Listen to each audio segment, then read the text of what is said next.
Hi guys, tonight we step into a room that grows darker, not because you chose it, but because the sun has simply decided it is time to go. You are standing in 1800s America, and there is no switch on the wall, no gentle glow waiting to be summoned with a fingertip. The light thins, stretches, and finally withdraws, leaving you with whatever you prepared ahead of time. The air cools a little faster now. Shadows lengthen along wooden floors outside. The last birds settle and the world begins to speak more softly. You probably won't survive this, at least not comfortably by modern standards. That is not meant to scare you. It is meant to gently reset expectations. Life before electricity does not rush. It does not forgive forgetfulness. If you fail to trim a wick, refill a lamp, or stack enough firewood, the night will remind you calmly, patiently, without apology. So, before you get comfortable, take a moment to like the video and subscribe, but only if you genuinely enjoy what I do here. And if you are still awake enough, leave a comment telling me where you are listening from and what time it is there right now. Now, dim the lights and let yourself drift forward with me. You notice first how early evening arrives. In many parts of 19th century America, especially outside cities, sunset dictates the rhythm of life far more than any clock. A mainstream historical fact often overlooked is that most households planned their entire day around available daylight, not around hours on a dial. When the light faded, productivity simply changed shape. It did not continue in the same way you feel this shift now. Movements become more deliberate. Conversation lowers in volume, as though voices themselves understand the limits of visibility. The room you are in is not dark yet, not fully. There is a glow from a hearth or perhaps from a small oil lamp already lit. Its light does not fill the space. It pools, corners, retreat into shadow. You begin to understand that vision here is selective. You see what matters and let the rest dissolve. Modern eyes expect even brightness everywhere. These eyes do not. Yours are just historians, still argue whether people before electricity actually slept more than we do, or simply slept differently. As you stand here at the edge of night, you can feel how fatigue arrives earlier, but also how rest feels less final. There is no artificial extension of the day, no glowing rectangle persuading you to stay awake. Darkness is persuasive in its own quiet way. The smells of the room begin to register more clearly as light fades. Wood smoke settles into fabric and hair. Rendered fat from cooking lingers, faintly mixed with the clean mineral scent of ash. Without electric ventilation, air stays where it is put. This is not unpleasant, just intimate. You are sharing space with the byproducts of your own survival. A quirky tidbit you might not expect is that some households deliberately limited evening light, not to save fuel, but to prevent insects. Moths, flies, and beetles were relentless, and a bright lamp could turn a quiet room into a small invasion. You can imagine someone turning down a wick not out of thrift, but out of irritation.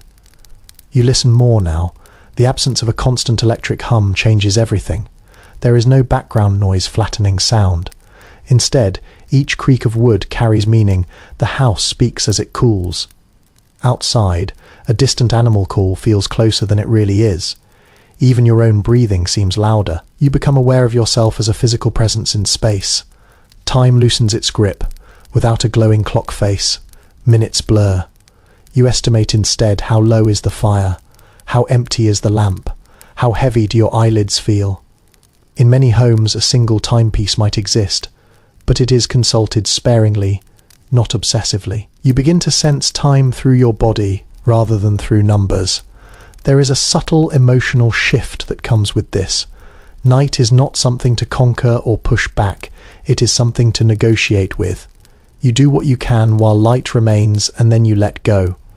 This surrender is not dramatic, it is practiced. Generations have learnt it. You might notice that furniture is arranged with light in mind. Chairs cluster near the hearth. Tables sit where lamps can reach them. There is no expectation that every corner deserves illumination. Utility guides design. Beauty follows quietly behind. Another debated point among scholars is how much people feared the dark versus how accustomed they were to it.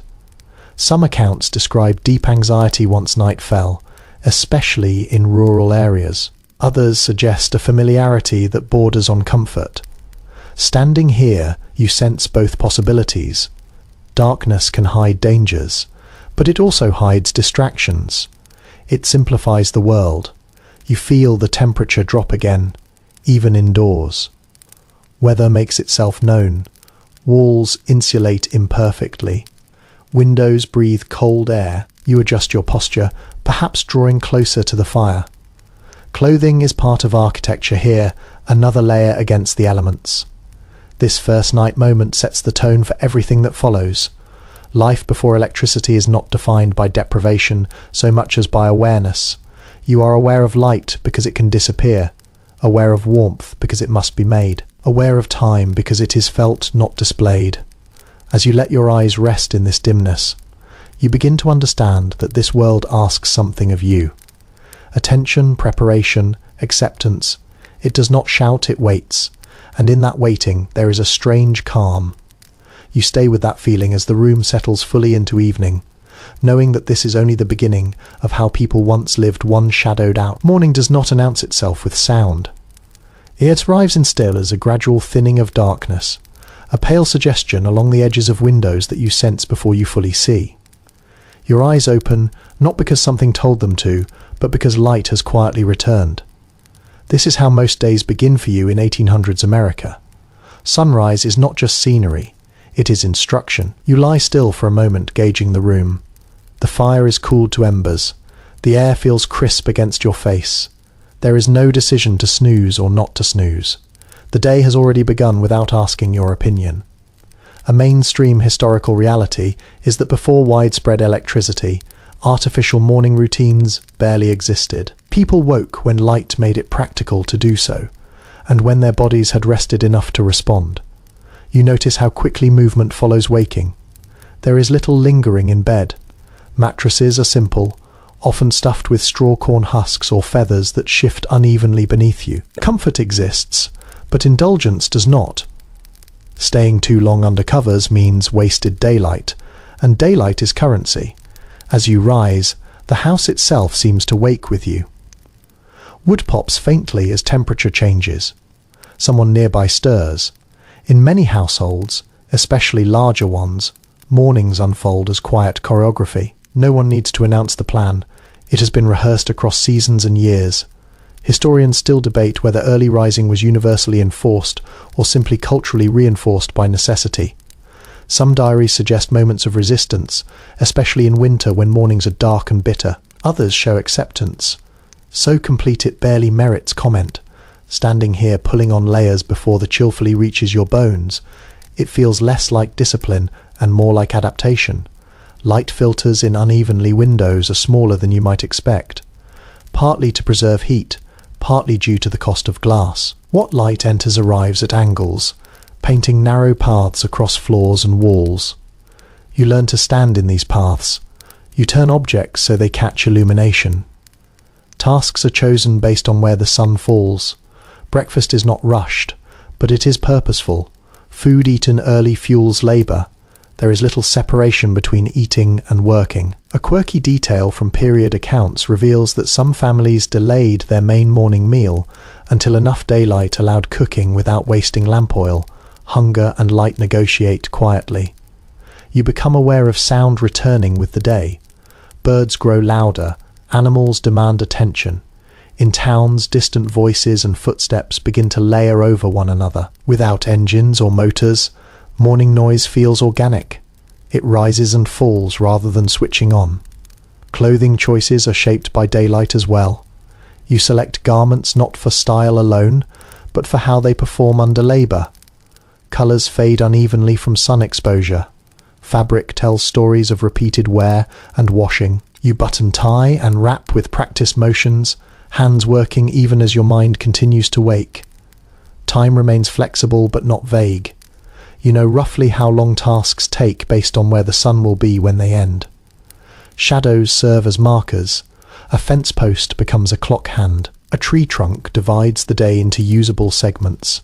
Mechanical clocks exist, but they are advisors, not authorities.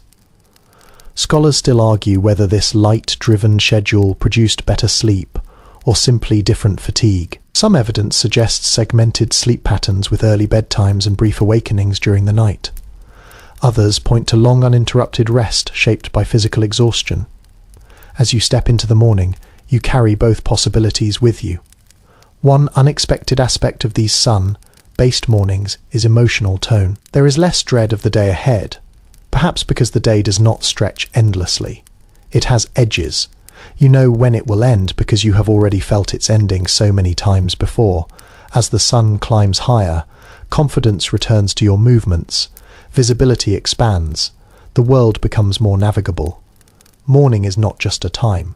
It is a permission slip to act. You take one last look at the dim interior behind you before stepping fully into daylight. Already aware that the sun, not you, will decide how long this energy lasts.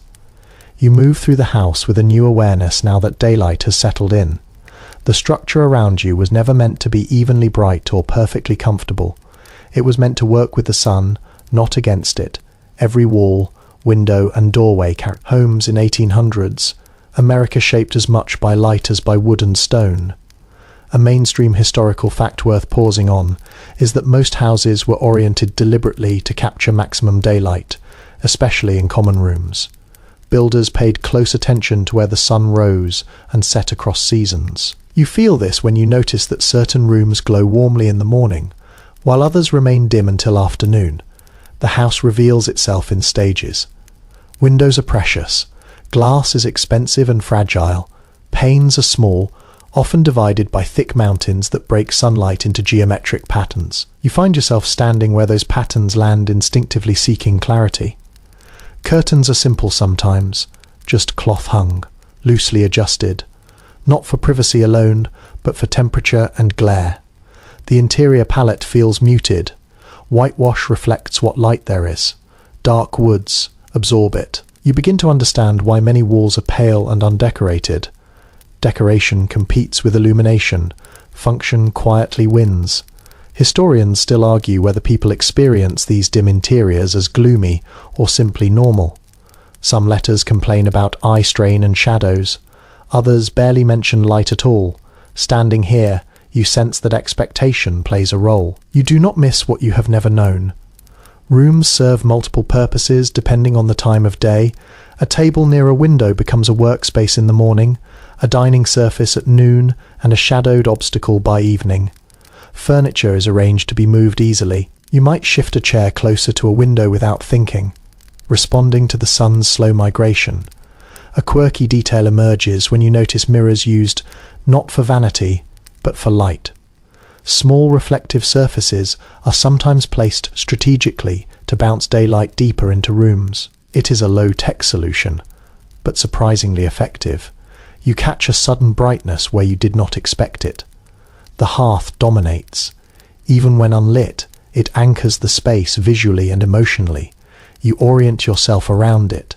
Heat and light originate there when needed. Without electric alternatives, fire dictates architectural hierarchy. Everything else is secondary. Ceilings are lower than modern ones, conserving warmth and concentrating light. This sense of enclosure is real, but not oppressive. It feels intentional, protective. Sound behaves differently here too. Voices do not echo, they settle. Scholars still debate how much these interiors shape social behavior. Some argue that dim shared spaces encourage closeness and conversation. Others suggest they limited privacy and personal expression. You can feel both truths coexisting. You are rarely alone, yet often quiet. Storage spaces tell their own story. Closets are uncommon. Possessions remain visible, reminding you of their presence and purpose. Nothing hides behind glowing screens or sliding doors. The house teaches you to live with what you have. As the sun shifts again, you notice how rooms slowly trade roles. The bright space becomes dim. The dim space wakes up. You adapt without complaint. This constant adjustment keeps you aware, grounded in the physical world rather than an abstract time.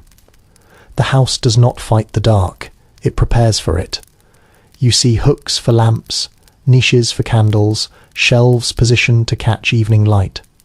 Night has been anticipated in every corner. Moving through these shadowware rooms, you realize that living before electricity means living in conversation with light itself. You listen, you respond, and without ever saying it aloud, the house teaches you how to do the same. By now, fire feels less like an object and more like a presence. It waits for you each morning as ash and memory, and each evening as promise and risk. In this world, flame is not optional. It is woven into nearly every moment of survival. You approach it with respect, not romance. You crouch near the hearth and stir the remains of last night's fire. A few embers still glow, faintly stubborn points of warmth, refusing to disappear. With careful breath and practiced hands, you coax them back to life. This skill matters. Household accounts reveal that many families worked hard to keep fires alive, continuously through winter months. Since starting from cold stone could take far more effort and fuel, fire warms you, but it also structures your time. You cook when it is strongest. You clean when it dies down. You gather around it, instinctively drawn by heat and light in equal measure. The hearth becomes a meeting place, a workplace, and at night a soft barrier against the dark, pressing in from all sides. There is labour hidden in this warmth. Fuel does not appear magically. Wood must be chopped, split, carried, and stacked. In rural areas, entire days are devoted to preparing firewood for the season ahead. In towns, coal or purchased wood adds cost and planning. One detail from domestic journals notes that families often argued not over money or food, but over how quickly wood was being burned. Fire smells like effort. Smoke clings to clothing and hair. Soot settles slowly on walls and ceilings, darkening them over years. Without chimneys built just right, rooms can fill with haze. Your eyes sting occasionally. You learn to angle yourself where smoke rises away from your face. There is disagreement among historians about how dangerous open flames truly were on a daily basis. Some sources emphasize constant fire risk, with cities experiencing frequent devastating blazes. Others point out that familiarity bred caution, and that most households managed flames with impressive care. Standing here watching sparks jump and settle, you understand both views. Fire is loyal but unforgiving. A small but revealing detail emerges when you notice children learning fire skills early. They're taught how to tend embers, how to avoid loose clothing near flames, how to read smoke. This knowledge passes quietly from hand to hand. Fire literacy is as important as reading words. Light from the fire behaves differently than daylight. It flickers, stretches, and exaggerates. Faces look older, corners deepen, movement becomes more dramatic. You speak more slowly without realizing why. The room feels smaller, closer, more contained. Cooking over flame demands attention. Pots must be shifted constantly. Heat varies wildly. Recipes rely on judgment rather than measurement. The phrase slow fire means something you feel rather than time. Meals taste faintly of smoke and iron. Flavors so familiar they go unremarked. Some scholars remain divided on whether constant exposure to fire shaped emotional resilience or simply hardened habits. Did living with open flame make people calmer or more anxious? As you warm your hands, you sense a steadying effect. The fire requires you to be present. Distraction has consequences here. Night draws closer again, and the fire takes on new importance. It pushes darkness back just far enough. It makes the room livable, but it must be watched. You cannot abandon it carelessly. Even rest includes responsibility. As the flames settle into a steady glow, you feel how deeply fire anchors this life. It is not dramatic, it is constant. And in its steady breathing, you begin to relax, knowing that as long as it lives, so do you. Evening tightens around the house again. And now your attention turns to something small but powerful, a single candle. You lift it carefully, aware that its weight barely registers in your hand, yet its value feels outsized. Once night settles in fully, this thin column of wax becomes the difference between activity and stillness. In many households, candles are not used casually. Records from the period indicate that families often counted how many they owned and planned their use carefully, especially during long winters. You sense that caution now. Lighting a candle is a choice. It signals intention. You do not burn one unless you mean to stay awake for a reason. The flame appears modest, but your eyes cling to it immediately. It creates a tight circle of visibility, a private island of light surrounded by shadow. Everything outside that circle fades into suggestion. You find yourself leaning in and drawn closer without realizing it. One curious detail noted in domestic manuals is that people were taught to trim candle wicks regularly to prevent excess smoke and dripping wax. This small act of maintenance keeps the light steady and preserves precious fuel. You imagine fingers stained with soot performing this task almost absent. Mindedly, wax carries its own scent, faintly sweet, when warm mixed with the sharper note of burning fibre. Tallow candles made from animal fat smell heavier and less pleasant than beeswax ones. You can tell the difference immediately. The air remembers what the candle is made of. There is ongoing disagreement among historians about how often candles were used versus oil lamps in everyday life. Some argue that candles were reserved for special tasks due to cost. Others suggest they were more common than we assume, especially in modest households. Holding one now, you understand why both arguments persist. Candles are simple, portable, and immediate, but they disappear quickly. The candle alters how you move, steps become cautious, gestures slow. You shield the flame instinctively from draft. Aware that one careless motion could leave you blind in the dark, this vulnerability sharpens focus. You do not multitask here. You attend shadows, perform quietly on walls. Your own movements create shapes larger than life. The room feels theatrical in a subdued way. Conversations take on a softer rhythm. Voices lower, not from rule, but from atmosphere. Reading by candlelight strains your eyes sooner than you expect. Letters blur at the edges. You adjust distance, constantly chasing clarity. This effort limits how long you continue. Nighttime reading is deliberate, not endless. Some scholars remain unsure whether such limited evening light encouraged deeper rest or simply curtailed productivity. As you set the candle down, you sense a boundary being drawn. The day is closing, not with a slam, but with a narrowing of possibility.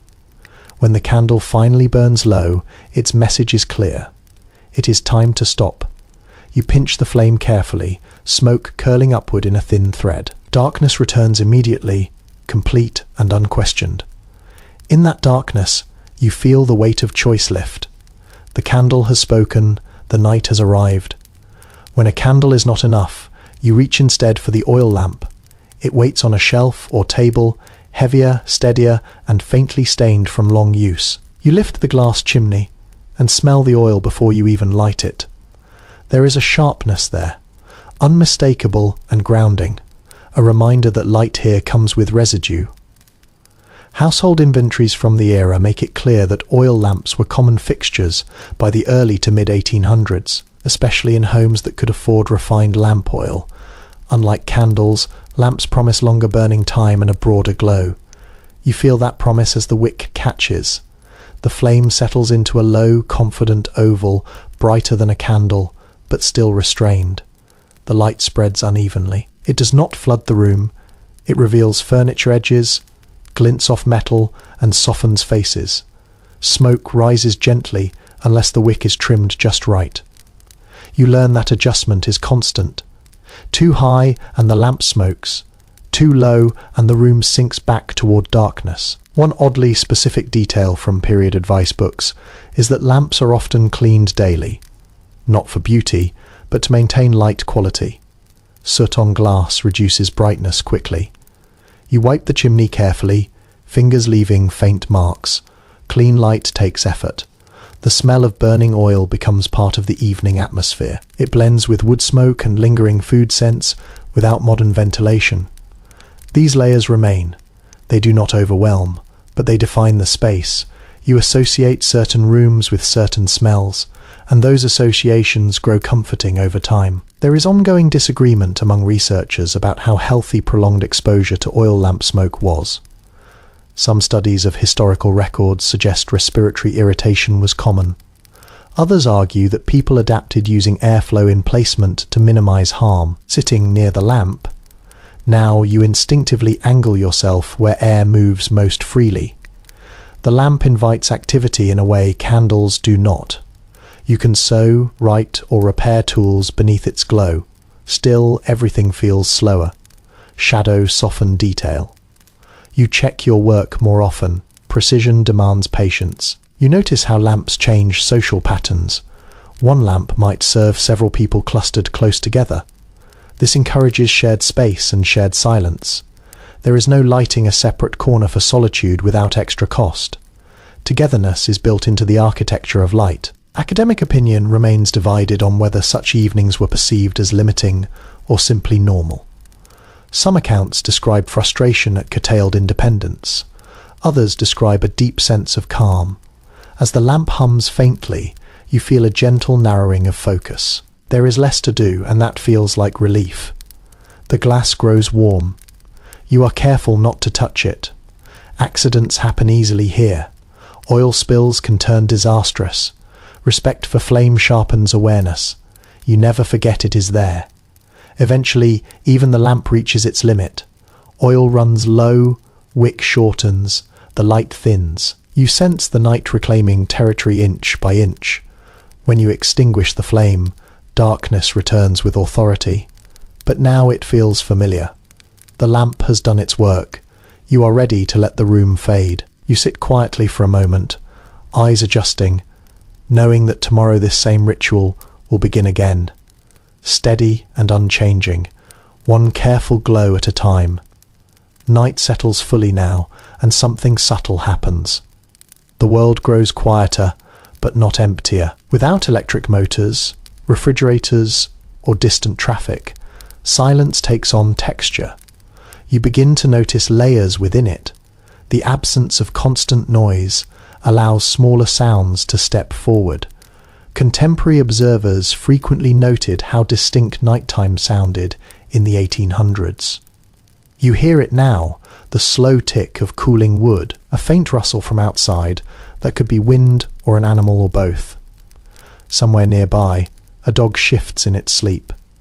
Each sound arrives clearly, then fades without competition. Inside the house, your own movements feel amplified. A chair leg scrapes softly against the floor and seems louder than it should.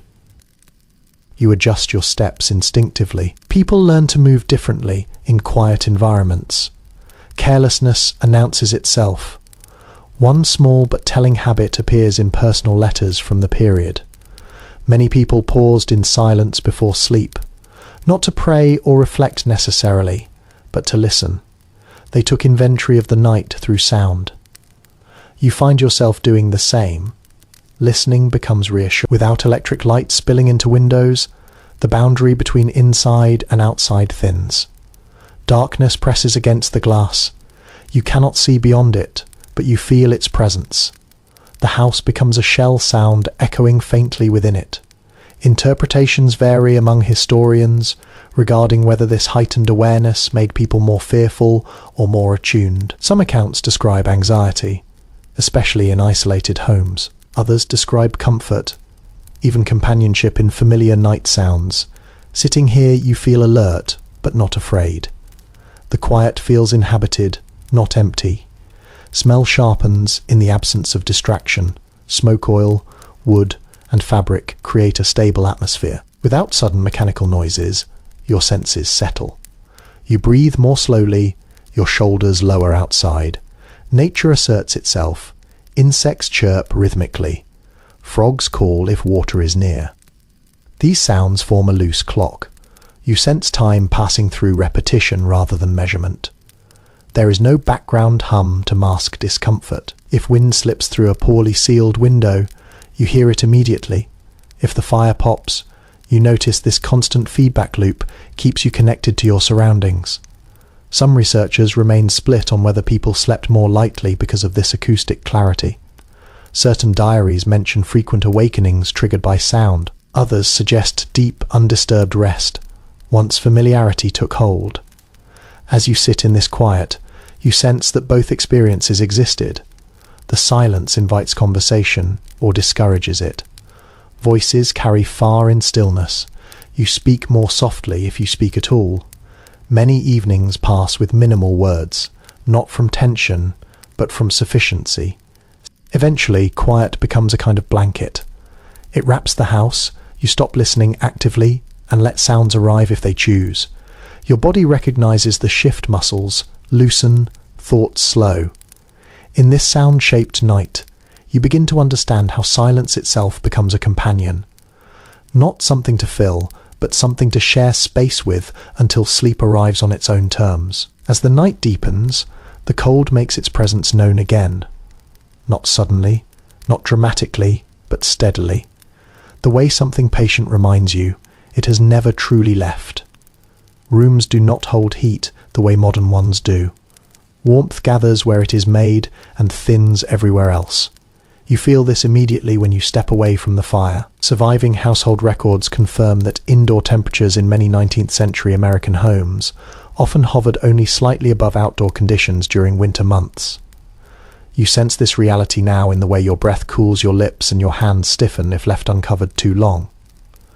Comfort here is layered, not built into walls. Clothing becomes architecture. You pull on extra garments indoors without hesitation. Wool skirts, shawls, heavy shirts, knitted socks.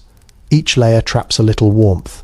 You sit with blankets draped across laps and shoulders, not as an indulgence, but as a practical extension of the house itself. One easily overlooked household habit involved wearing daytime clothing straight into bed. Nightwear as a separate category was not universal.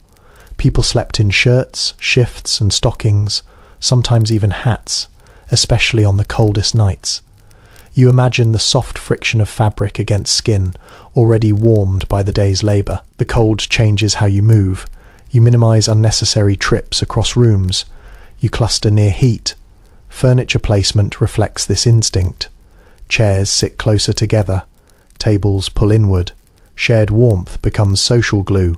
There is still no full consensus on how people emotionally experience these cold interiors. Some writings describe misery and constant discomfort. Others speak of resilience and adaptation, even a certain pride in enduring harsh conditions. Sitting here wrapped in layers, you feel challenged but not defeated. The cold sharpens awareness rather than overwhelming it. Your hands hover near the fire when possible. You rub them together absent. Mindedly, small rituals emerge. Warming bricks are sometimes placed near beds or feet. Heated stones wrapped in cloth provide temporary relief. These solutions are simple but effective. Sleep adjusts to temperature. You curl more tightly. You wake briefly to pull blankets closer.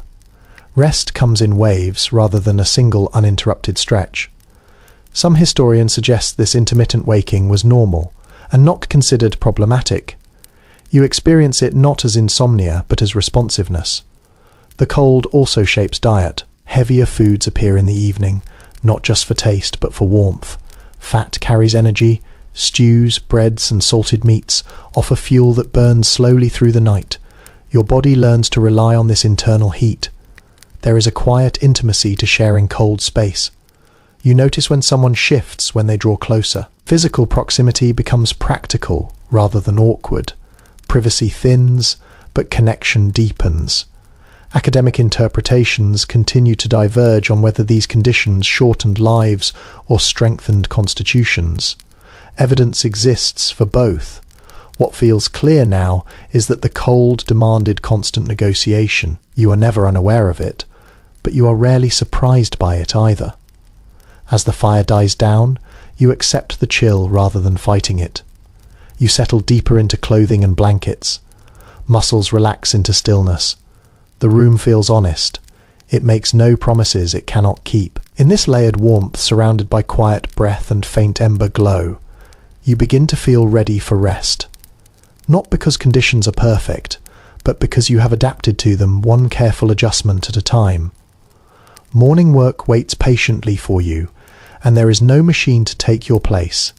Every chore asks for your hands, your back, your attention. The day unfolds as a series of physical negotiations, each one small on its own, but together forming the shape of daily life. Surviving farm and town records make it clear that routine tasks consumed far more hours than they do today. You feel this immediately as you begin. Water must be fetched, ashes cleared, Animals tended, floors swept with stiff brooms that push dust rather than remove it completely. Each action costs energy, and none of them can be skipped for long. You learn to pace yourself. There is no rushing without consequence. Fatigue arrives quickly if you push too hard, and rest must be earned through careful balance. People develop an intuitive sense of effort, knowing when to pause and when to continue. Your body becomes the clock that decides. One small but revealing habit mentioned in the household journals involves planning chores around daylight angles. Certain tasks are saved for when the sun illuminates a specific part of the house or yard. You notice yourself doing the same. You wait for light to reach the doorway before repairing a hinge. You delay mending until shadows soften. Without machines, repetition shapes muscle memory.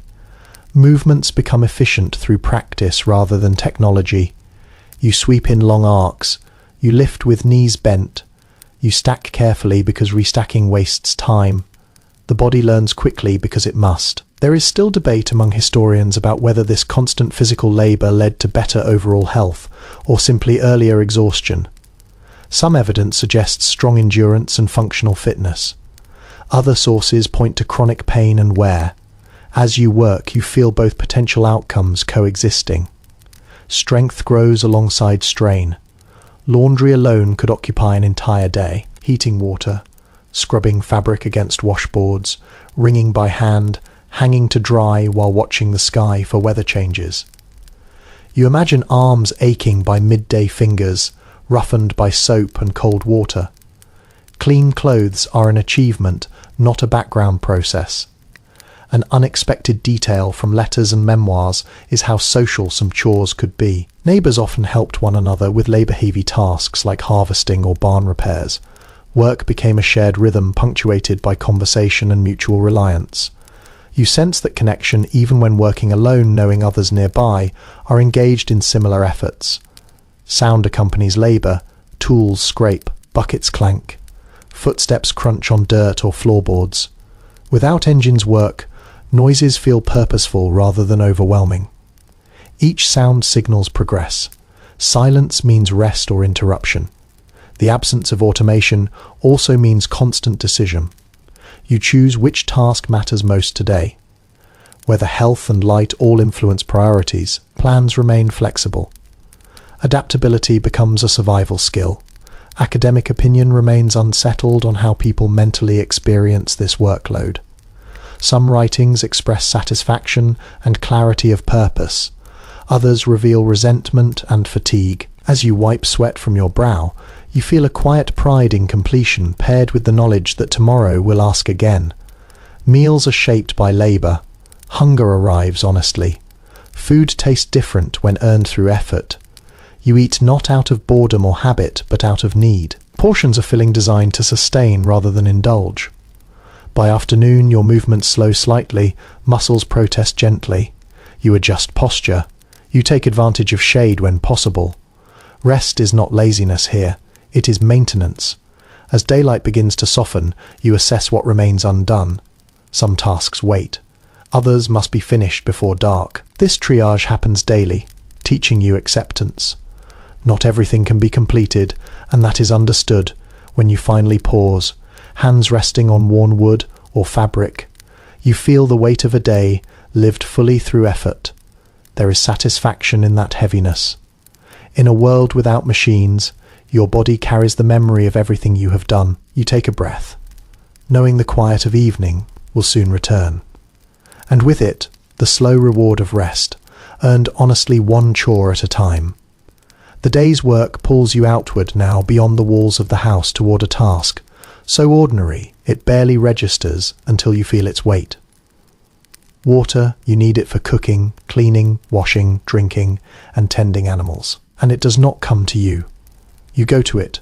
Period town plans and rural property descriptions consistently show that most households relied on wells, pumps, streams, or communal sources rather than indoor plumbing. You experience what that means the moment you lift an empty bucket. Even before it is filled, it carries expectation. Distance matters here.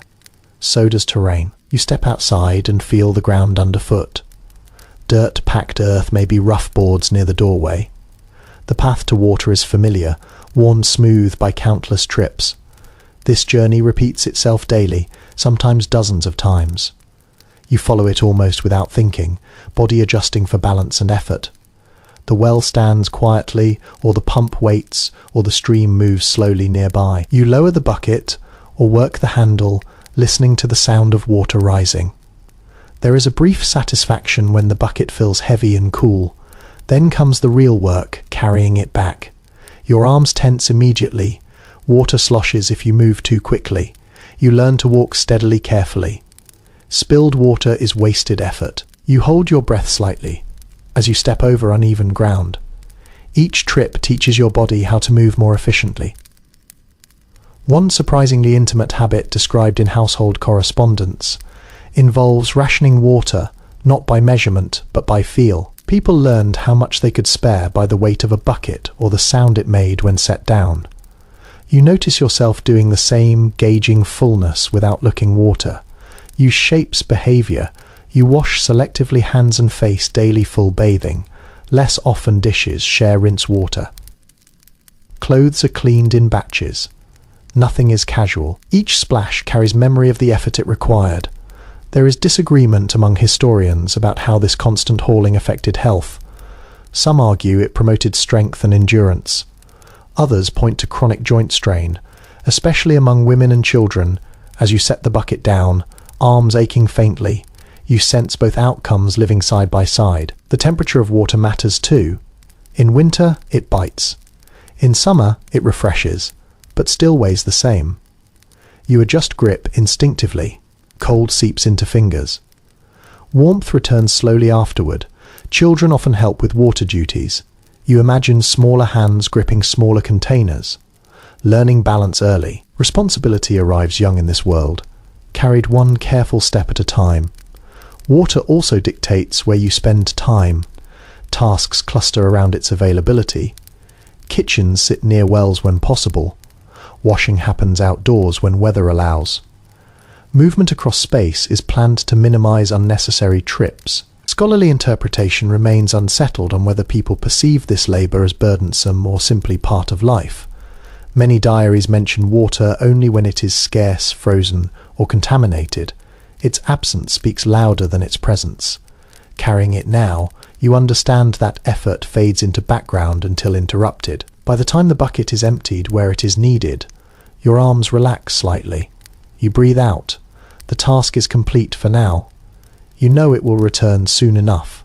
As you wipe your hands on your clothing and glance back toward the water source, you feel how deeply this simple act structures the day. Before electricity, before pipes, before convenience, water teaches patience, strength, and respect through repetition. You turn back toward the house, already aware that every drop you carry shapes the rhythm of life in ways that cannot be rushed or ignored. When it is time to cook, you do not check a clock or set a timer. You read the room instead. You watch the fire. You listen. Cooking before electricity is an exercise in attention, not precision, and you feel that difference immediately as you begin to prepare a meal. Household manuals printed in the early 1800s repeatedly emphasize experience over measurement. Recipes often assume you already know how hot a fire should feel, how long dough should rest, or when a pot has simmered enough. You stand near the hearth, now sensing heat on your face, judging distance by comfort rather than numbers. The fire is alive, shifting constantly. Flames lick higher when fed, then settle into coals that radiate steady warmth. You are just pots by inches, not degrees. A slight move closer to the embers can mean the difference between gentle bubbling and scorched food. Your hands learn this language through repetition. One quietly revealing habit appears in handwritten cookbooks from the era. Cooks often marked recipes with personal notes, like when it smells right or until it thickens as it should. These instructions sound vague until you live with them. You sniff the air, you watch steam rise. Your senses become instruments. Cooking smells fill the space slowly. Bread warms, fat renders, herbs release scent when crushed. Without exhaust, fans' aromas linger, layering over one another. You can tell what is being cooked in a house long before you enter it. Food announces itself. There is no full agreement among historians on how stressful this constant attentiveness was. Some interpretations suggest cooking demanded intense focus and left little mental space for anything else. Others argue it became second nature, freeing the mind once habits formed. Standing here, stirring steadily, you feel your thoughts drift even as your hands remain engaged. Meals are shaped by what lasts. Fresh food appears when available, but preservation determines the rest of the year. You cook knowing what must be used soon and what must be conserved. Waste carries consequences. Planning stretches across seasons. Not just days, heat management dominates every decision. In summer, the fire makes the room heavy and stifling. In winter, it becomes a welcome center of activity. You cook differently depending on weather, time of day, and available fuel. Adaptation replaces consistency. A small but telling custom surfaces in family accounts describing children tasked with fire watching during cooking. Their job is not to stir or taste, but to keep the flame steady. You imagine young eyes fixed on embers learning responsibility through heat and patience. The tools themselves demand respect. Cast iron holds heat fiercely. Wooden spoons darken with age and use. Knives require frequent sharpening. There is no backup drawer of gadgets. Each item earns its place through reliability. Scholars continue to disagree on whether these methods produce better nutrition or simply different outcomes. Some point to wholesome ingredients and slow preparation. Others note limited variety and seasonal shortages. As you taste the food now, you notice its simplicity. Flavor comes from method rather than abundance. Serving a meal involves timing. You want everyone present while food is hot because reheating is not simple. Conversation pauses as dishes are brought forward. Eating begins together, not staggered. The meal feels like an event rather than an interruption. Cleanup begins almost immediately. Pots soak while still warm. Ashes are managed. Leftovers are planned carefully. Nothing returns to the fire without purpose. When the cooking is done, the fire itself changes character. It settles. It rests. The room cools gradually, signaling the end of one kind of work. You step back, hands warm, stomach satisfied, senses gently tired. Cooking has required you fully, but it has also grounded you. In a world without electric convenience, preparing food is not something you rush through. It is something you live inside for a while. As the last pot is moved aside, and the fire allowed to dim, you feel the quiet satisfaction of a meal made by attention. Alone, guided by smell, sound, and experience rather than numbers. You carry that calm forward, knowing that tomorrow the fire will ask again, and you will answer the same way with steady hands and patient awareness. You begin to think beyond today's meal, beyond even tomorrow's food. Here is never just about hunger in the moment. It is about the weeks ahead, the coming winter, the possibility that weather or illness might interrupt supply.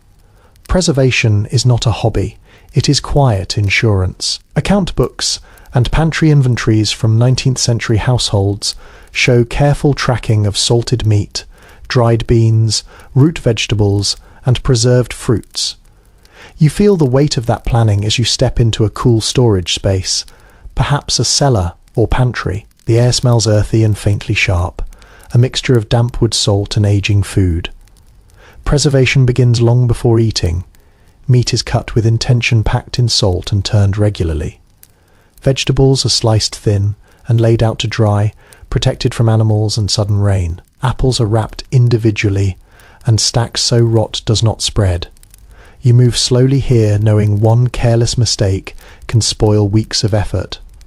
A small but telling practice appears in family letters describing how jars were checked daily by sound. A dull thud meant safety. A hollow note suggested air had entered. You find yourself tapping lids lightly, listening more than looking. Your ear becomes a quality control tool. Smoke drifts through your memory as well. Smoking sheds stand apart from homes filled with hanging cuts of meat, darkening over time. The smell clings to everything nearby. It is not subtle, but it is reassuring. It signals food that will last. There is no single agreement among historians about how secure food supplies truly were for the average family. Some sources emphasize constant anxiety about scarcity. Others suggest that preservation methods, when managed well, provided remarkable stability. Standing here checking stores, you feel both caution and confidence coexisting. Preserved food shapes taste. Salt becomes a dominant flavor. Sweetness arrives rarely, often tied to fruit or honey. Freshness is celebrated when it appears, but not expected. You learn to appreciate texture and warmth as much as flavor. Seasonal rhythms govern effort. Late summer and autumn are intense with preparation. Days stretch long as drying racks fill and jars line shelves. Winter becomes a period of careful use rather than creation. Each preserved item carries memory of labor performed months earlier. Children grow up understanding this cycle. They help shell peas, slice apples, turn drying food. Preservation teaches patience and foresight early. You imagine small hands sticky with fruit juice, learning that food connects past and future. Scholarly analysis remains divided on whether preserved diets met nutritional needs fully. Some researchers point to deficiencies during long winters. Others highlight the surprising variety achieved through technique. As you examine stored goods, you sense the ingenuity involved. Survival encourages creativity. The cellar stays cool even in summer thanks to earth and shade. In winter, it remains just warm enough to prevent freezing. You feel temperature stability here in a way that feels almost luxurious. Nature provides refrigeration when respected. Meals change character when drawn from stores. You cook differently, soaking beans overnight, rehydrating dried vegetables, balancing saltiness with fat or starch. Preparation begins hours before eating. Time is an ingredient. There is also emotional weight in these stores. Each jar represents security. Each empty space signals urgency. You glance at shelves, instinctively assessing comfort levels without counting. This awareness becomes background hum in daily life. When a jar is opened, it is done deliberately. Portions are measured with care. Leftovers are folded back into plans rather than discarded. Waste feels personal here. You know exactly what was required to create each item. As evening approaches, you close the pantry door gently. Darkness settles around preserved abundance. You feel a quiet satisfaction knowing that tomorrow and the day after food waits patiently unchanged by night. Preservation allows you to sleep with fewer worries. It does not eliminate uncertainty, but it softens it. In a world without electricity, this slow, methodical safeguarding of food becomes one of the strongest forms of comfort. You step away carrying that reassurance with you. Where that while light fades and seasons turn, these small acts of foresight quietly hold the future in place. One jar, one bundle, one careful preparation at a time. Clean clothes do not arrive quietly in this world. They announce themselves through effort, steam, and the slow ache of muscles that have repeated the same motion for hours. Laundry is not something you fit in between other tasks. It becomes the day. You wake already aware of what lies ahead. Buckets line the wall. Soap rests nearby. Wood has been set aside for heating water. In many households across 1800s, America washing clothes happened weekly. At best, sometimes less often, because the process demanded planning fuel and stamina. You feel the seriousness of it before you even begin. Water must be hauled first, again and again, until enough has been gathered. Then it must be heated pot by heavy pot over an open fire. Steam rises and clings to your face. The air grows thick and damp. You roll up sleeves instinctively knowing they will not stay dry long. Soap is simple and harsh, often homemade from lion fat. It cleans, but it also dries skin and leaves a faint sting. You rub fabric against a washboard, the repetitive scrape becoming a rhythm. Dirt lifts slowly, stains resist. Your hands re-an as the hours pass. One quietly revealing habit appears in personal recollections of wash days. People often sang or spoke aloud while scrubbing, not for entertainment, but to keep time and maintain pace. You catch yourself doing the same, humming softly, letting sound carry you through monotony.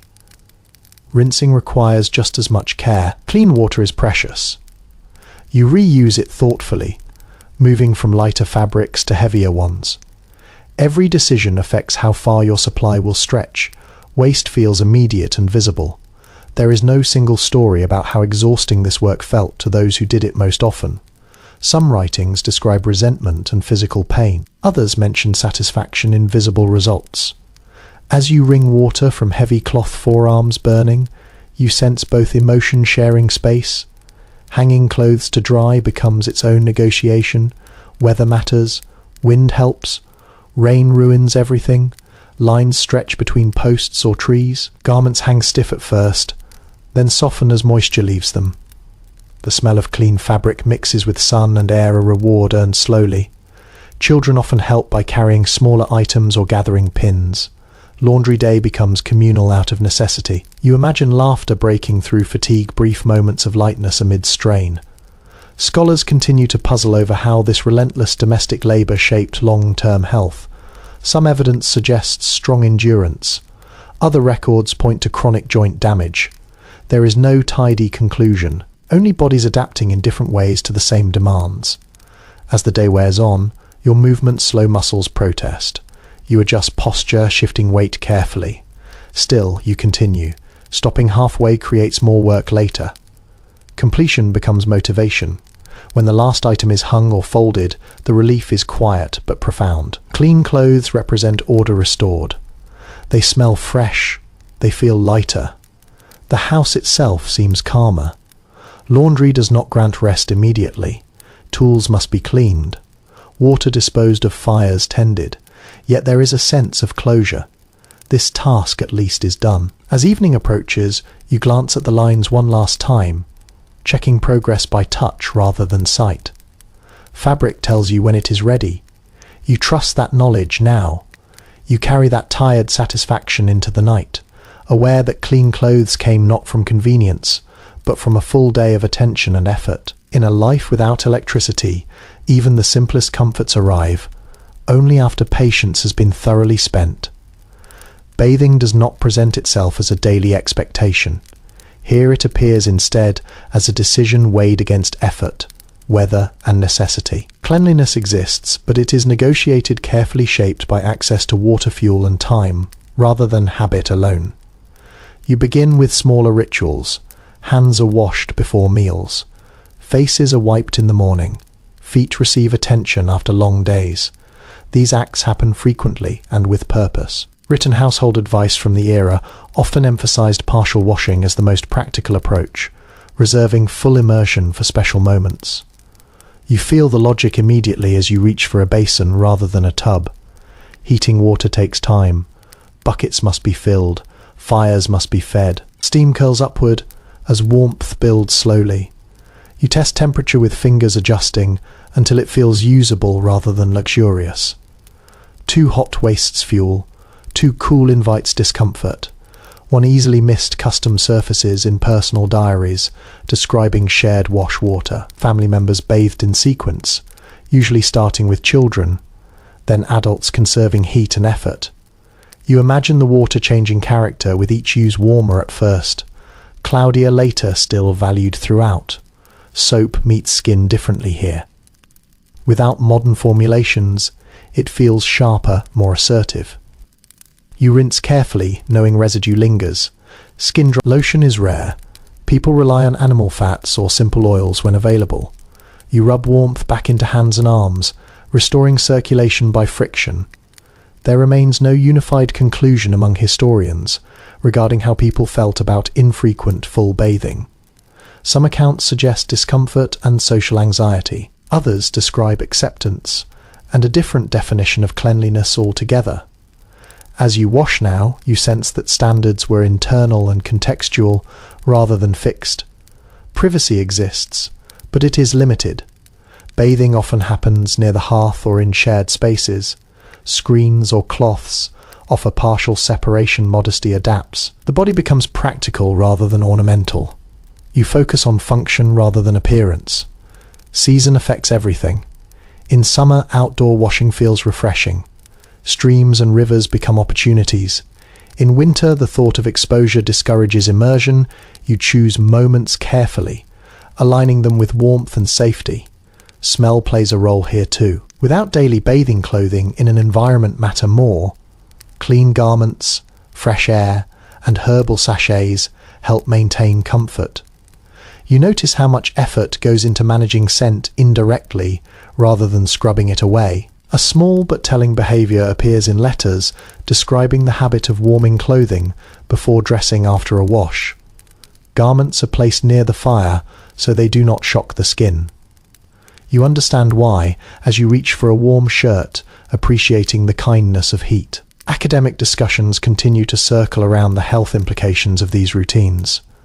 Some argue reduced bathing protected skin from harsh soaps. Others suggest increased risk of illness. The evidence does not settle easily. What feels clear is that people adjusted constantly responding to conditions rather than rules. Bathing is also social knowledge. Children learn where water is kept, how hot is safe, how to dry properly. Instruction happens through observation more than explanation. You remember the rhythm quickly because repetition teaches faster than words. When the washing is finished, water must be discarded. Basins are emptied outside. Floors are dried. Nothing vanishes down a drain. You see the full cycle clearly from start to finish. Effort returning to earth.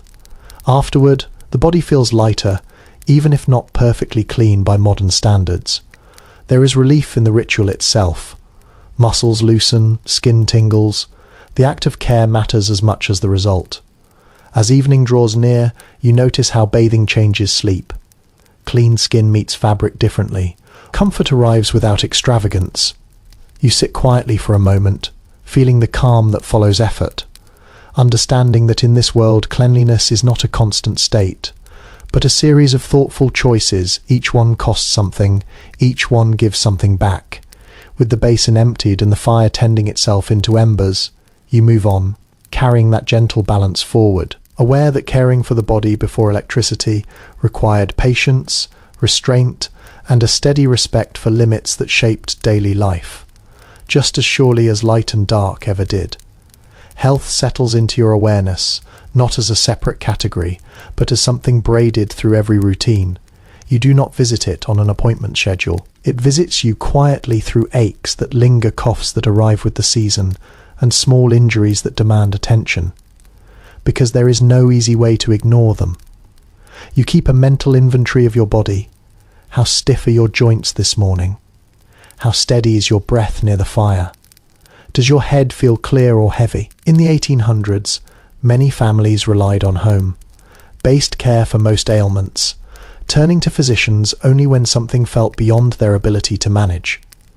You feel that threshold now, sensing how long you might wait before seeking outside help. Light shapes care in subtle ways. You treat wounds near windows or lamps so you can see clearly. Darkness complicates everything. A small cut looks more serious in shadow. You adjust timing accordingly, choosing daylight whenever possible for anything delicate. One intimate practice surfaces in personal notebooks from the period, describing the habit of smelling remedies before using them. Vinegar, alcohol, herbs, and picases all announce their potency through scent. You lift a cloth or bottle and inhale, cautiously trusting your nose as much as instructions. Medicine here blends observation, tradition, and hope. Herbal tea soothe, compresses, reduce swelling. Rest is prescribed often because it is available. You notice how much healing depends on stopping rather than doing something this world already understands well. There is persistent uncertainty among historians about how effective these treatments truly were. Some remedies offered genuine relief. Others did little beyond comfort. Yet comfort itself carries weight. Sitting by the fire with warm tea in hand, you feel how reassurance can ease symptoms, even when cures remain incomplete. Illness alters household rhythm. Work shifts to others. Meals simplify. Noise softens. The house adjusts around the unwell without ceremony. Care is woven into routine rather than separated from it. Pain is managed with pragmatism. Without modern analytics, people rely on distraction, positioning, warmth, and time. You learn how to sit so an ache dulls rather than sharpens. You sleep in ways that protect sore muscles. The body teaches you constantly. Children observe all of this closely. They learn which herbs calm stomachs, which teas invite sleep, which signs suggest rest is needed. Knowledge passes through watching rather than lectures. You remember faster when you have felt it yourself. The role of light appears again when reading instructions or measuring doses. Poor visibility invites mistakes. You choose moments carefully, preferring mornings or early afternoons for anything requiring precision. Some scholars note that the absence of electric light may have limited medical intervention at night, shaping outcomes in ways we still struggle to measure. Others argue that slower responses encourage preventive care. Sitting here, you sense the trade-off. Urgency yields to attentiveness. The emotional landscape of health feels different too. There is less expectation of immediate resolution. Illness unfolds over days rather than hours. Patience becomes part of treatment. You wait, watch, and adjust. Recovery is marked by small milestones. Appetite returns, sleep deepens, strength creeps back. There is celebration in these quiet signs. You notice how deeply relief is felt after vulnerability as evening approaches. You prepare for rest with care. You warm the bed. You arrange supports. You ensure water is within reach. These acts feel protective rather than indulgent. Health here is not perfection. It is balance regained repeatedly. You feel fragile and resilient at the same time. Aware that care before electricity required constant attention to signals modern life often muffles. You settle into stillness, listening to your body as carefully as you listen to the house. In this dim, patient world, healing moves at human speed, guided by light warmth and a steady willingness to notice what the body is asking for. You breathe out slowly, feeling how rest itself becomes medicine, and you allow the quiet to hold you there unhurried until sleep begins to edge closer. You settle into a chair near the window or the lamp book in hand, aware that this moment is borrowed. Reading after dark is possible, but it is never casual. It asks something from your eyes, your posture, your patience.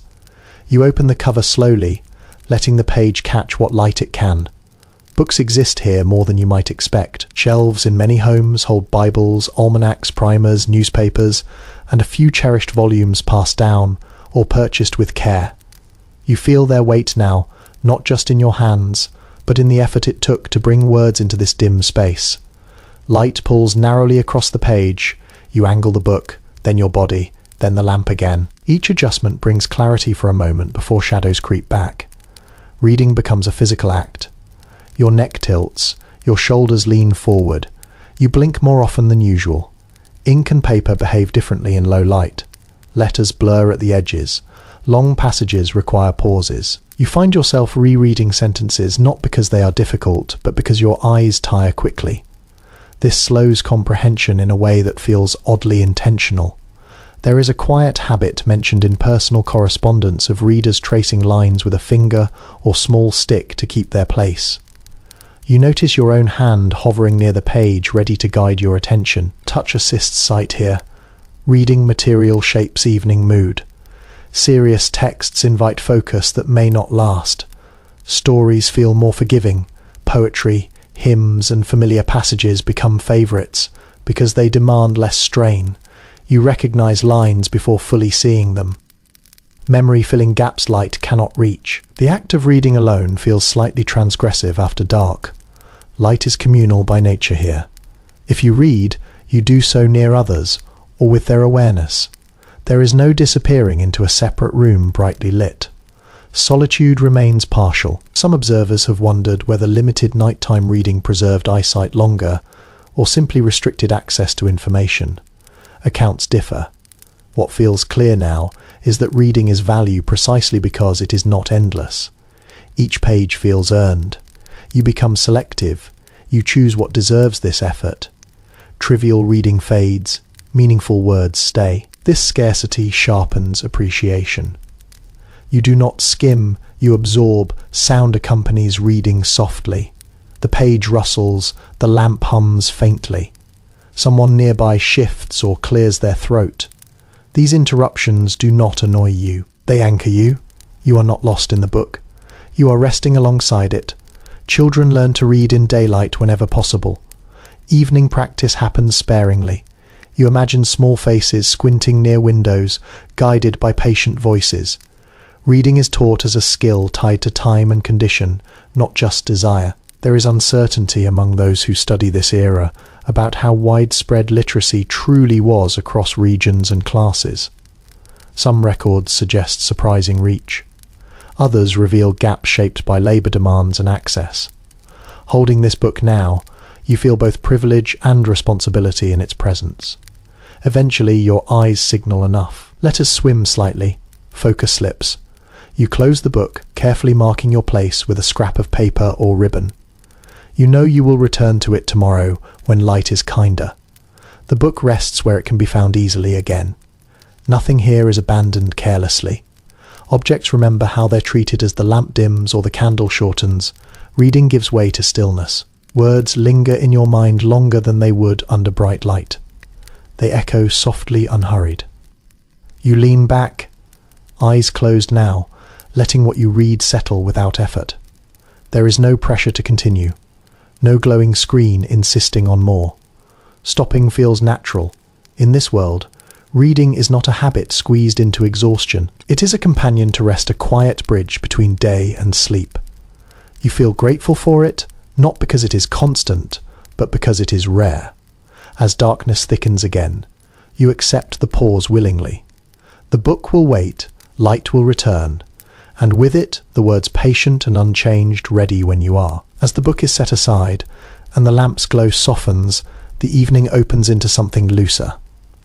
Entertainment here does not arrive pre-packaged or on demand. It forms slowly from whoever happens to be present and whatever energy remains. You notice how the room itself seems to invite voices. Now the work has eased. In many households of the 1800s, evenings were the primary time for shared activity, not because people sought diversion, but because daylight labour finally released them. You feel that release as bodies shift, stretching sore muscles, settling into chairs or onto benches. The pace changes, breathing deepens, conversation becomes an art form. Stories are told and retold, shaped by memory rather than accuracy. A neighbour's mishap grows funnier with repetition. A family story stretches back generations, details adjusted slightly each time. You listen as much to tone as to content, aware that the telling matters more than the facts. One intimate custom surfaces in recollections of the period involving communal singing. Not performance, not polish, just familiar songs sungly together. Hymns, folk, tunes, work, songs slowed for evening. You find yourself humming along, voice blending rather than standing out. Harmony here is about belonging, not precision. Games appear when energy allows. Simple card games, dominoes, charades played quietly so as not to strain the light. Rules are flexible. Laughter is brief but genuine. You sense how entertainment bends around available illumination rather than demanding more of it. Some scholars have suggested that these shared evenings strengthened family bonds in ways later eras lost. Others argue they also limited privacy and personal expression. Sitting here, you feel the closeness clearly. It comforts and confines at the same time. Children drift in and out of attention. Younger ones grow sleepy quickly, lulled by voices and warmth. Older ones linger, absorbing adult conversation, learning rhythm and timing. Bedtime is not announced sharply. It arrives gradually. The absence of external noise makes voices carry weight. A single remark can shape the mood of the room. Careless words linger longer. People learn to speak with intention. Silence is allowed to stretch without embarrassment. You notice how hands stay busy. Someone mends, someone whittles, someone braids rope or smooths a tool handle. Entertainment does not require stillness. It coexists with productivity in a gentle way. There is lingering uncertainty among historians about how much leisure people truly felt they had. Some diaries describe exhaustion that left little room for enjoyment. Others reveal deep satisfaction in these small moments. As you sit here, you sense that leisure is not measured by duration, but by presence. Jokes surface, often dry, sometimes sharp. Humour here relies on timing and shared understanding rather than surprise. You smile more than you laugh out loud. That feels appropriate in the low light. As the evening wears on energy, thins naturally. Voices drop, stories trail off. Someone yawns without apology. No one urges continuation. The room understands the rhythm when entertainment fades. It does not feel like loss. It feels like completion. You have been together. That was enough.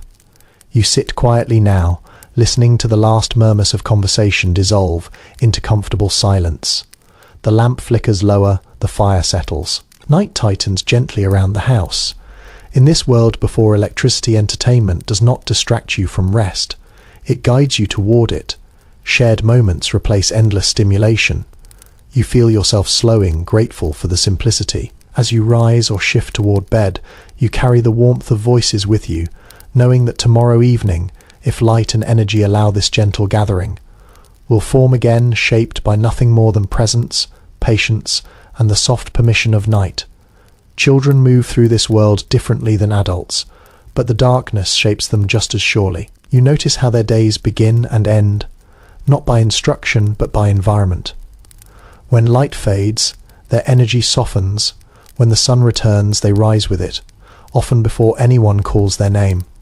In households without electricity, childhood follows daylight closely. You see it in how chores are assigned and how play unfolds. Children work alongside adults. Early learning by imitation rather than explanation. Small hands fetch kindling, gather eggs, or hold lanterns steady. Responsibility arrives quietly and stays. Schooling fits around labour and seasons. In some places, formal lessons happen only when farm work allows. In others, children walk long distances to small schoolhouses, timing their travel carefully, so they return before dusk. You sense how education competes with daylight and necessity, not because it is unvalued, but because survival sets the schedule. One tender habit appears in family recollections, describing how children are often given the best spot near the fire in the evening. Warmth is shared, strategically protecting smaller bodies first. You imagine a child leaning against a knee or curling up on a bench, soot smudged on cheeks, eyelids heavy. Play adapts to light as well. Outdoor games flourish in afternoon sun, then taper as shadows lengthen. Indoors play becomes quieter. Simple toys emerge, rag dolls, wooden animals, marbles rolled carefully where they will not vanish into darkness. You feel how imagination fills the gaps left by limited resources. Bedtime arrives early but not abruptly. Younger children fall asleep where they sit, carried later to beds without ceremony. There is no glowing distraction pulling them awake. Night wraps around them gently. Sleep feels natural rather than enforced. There is disagreement among those who study childhood in this era about how demanding these lives truly were. Some records suggest children bore heavy workloads.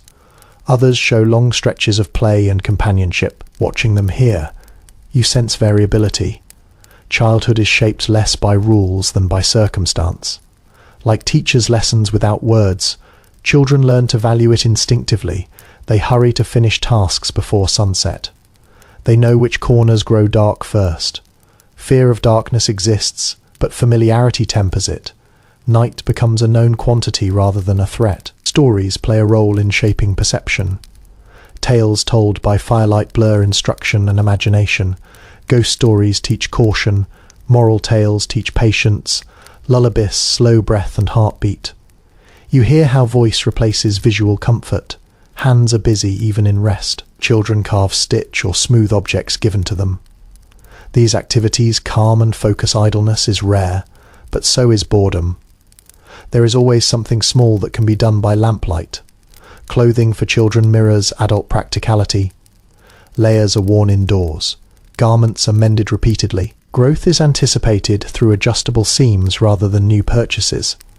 You notice how quickly children learn to care for what they have. Health feels fragile and resilient at once. Children recover quickly from minor ailments. Yet illness carries real risk. Care is attentive, warmth, rest, and observation guide response. You see adults watching closely, noticing subtle changes, acting early when something feels off. As night deepens, children's presence fades from common rooms. Their absence shifts the tone. Voices lower further, tasks narrow. The household contracts gently towards sleep. You feel a quiet respect for how children adapt here. They do not complain about darkness because it is normal. They do not miss electric light because they have never known it. Their world is shaped by rhythm rather than choice.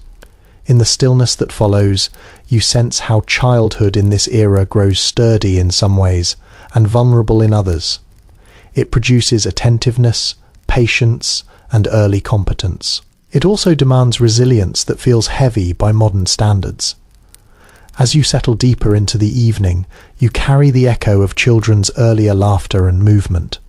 Their energy lingers even after they sleep, woven into the quiet of the house. In this dim world, childhood is not protected from reality, but eased into it, slowly guided by light labor and shared presence. And as the night continues, you feel how that gentle guidance shapes lives from the very beginning, one sunset at a time. Morning light pulls you back into work that smells of wood, metal, leather, and oil. You step into a space shaped by hands rather than switches, where skill replaces speed and patience substitutes for power. Workshops and small workrooms hum quietly with intention, even when they are nearly silent. You notice first the tools. They are few but familiar. Each one carries wear marks that tell a story of repetition. Planes smoothed by palms, hammers balanced by years of use, saws sharpened often because dullness wastes effort. In this world, a tool's condition matters as much as the person holding it. Craft labour fills much of the economy here. Shoemakers, blacksmiths, carpenters, tailor, coopers, their work supports daily life directly. You feel the connection immediately. Shoes protect feet that walk everywhere. Barrels store food that must last months. Hinges allow doors to seal against cold. Nothing is abstract. Light dictates productivity. Workbenches sit near windows whenever possible. Tasks requiring fine detail wait for midday brightness. As afternoon slides toward evening, work shifts to heavier motions. Hammering replaces carving. Filing gives way to sweeping and sorting. You notice an odd little habit while watching a craftsman pause mid-task. He runs fingers lightly across a finished surface, eyes closed, judging smoothness by touch alone. Sight helps, but touch confirms. In low light, hands become the final authority. Apprenticeship shapes knowledge transfer. Younger workers observe first, imitate second, attempt last. Instruction happens through correction rather than explanation. A nod, a repositioned grip, a quiet shake of the head. You feel how learning here relies on proximity and repetition. There is no clear agreement among those who study this period about how fulfilling such labour felt. Some accounts describe pride and autonomy. Others reveal monotony and physical toll. Standing here, you sense both truths. Satisfaction arrives with completion. Fatigue follows closely behind. Sound in the workshop feels purposeful. Metal rings, wood thuds, leather cacks. Each noise signals progress.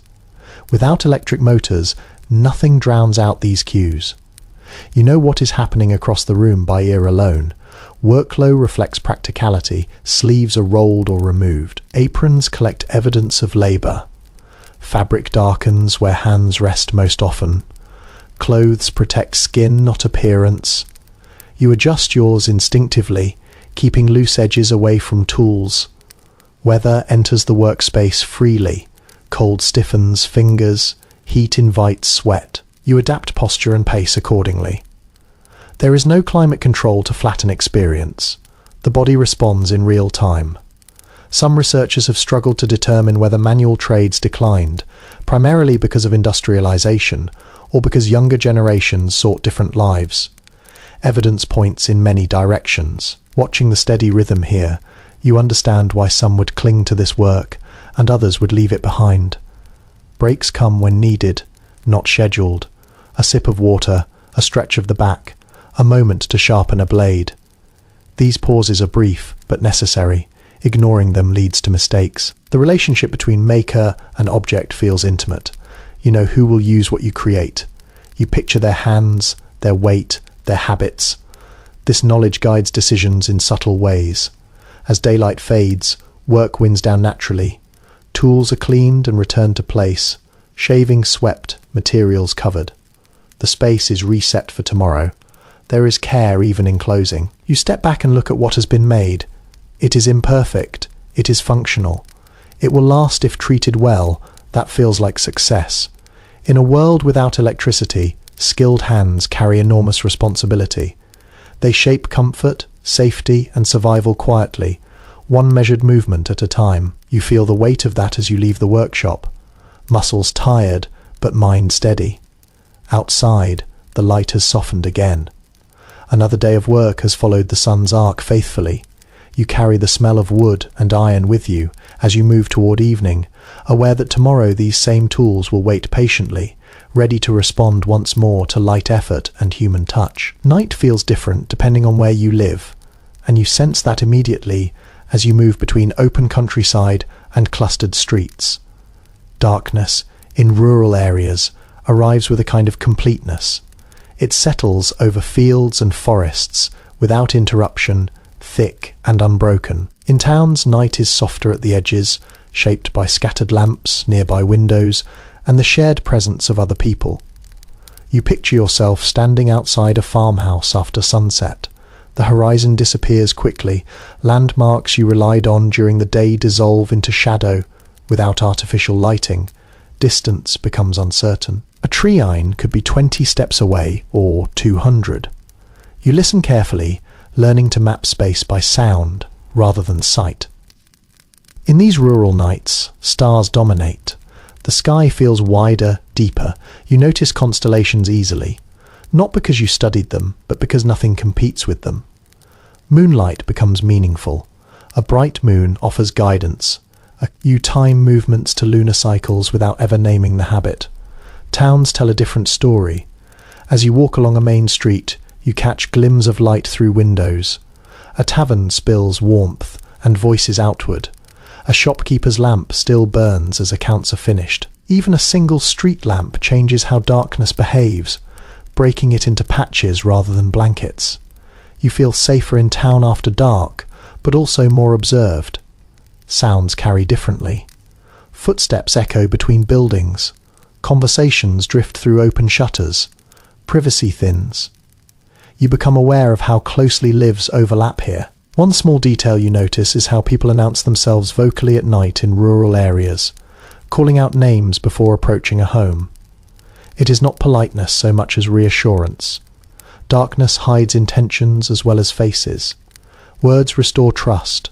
Movement slows everywhere after sunset.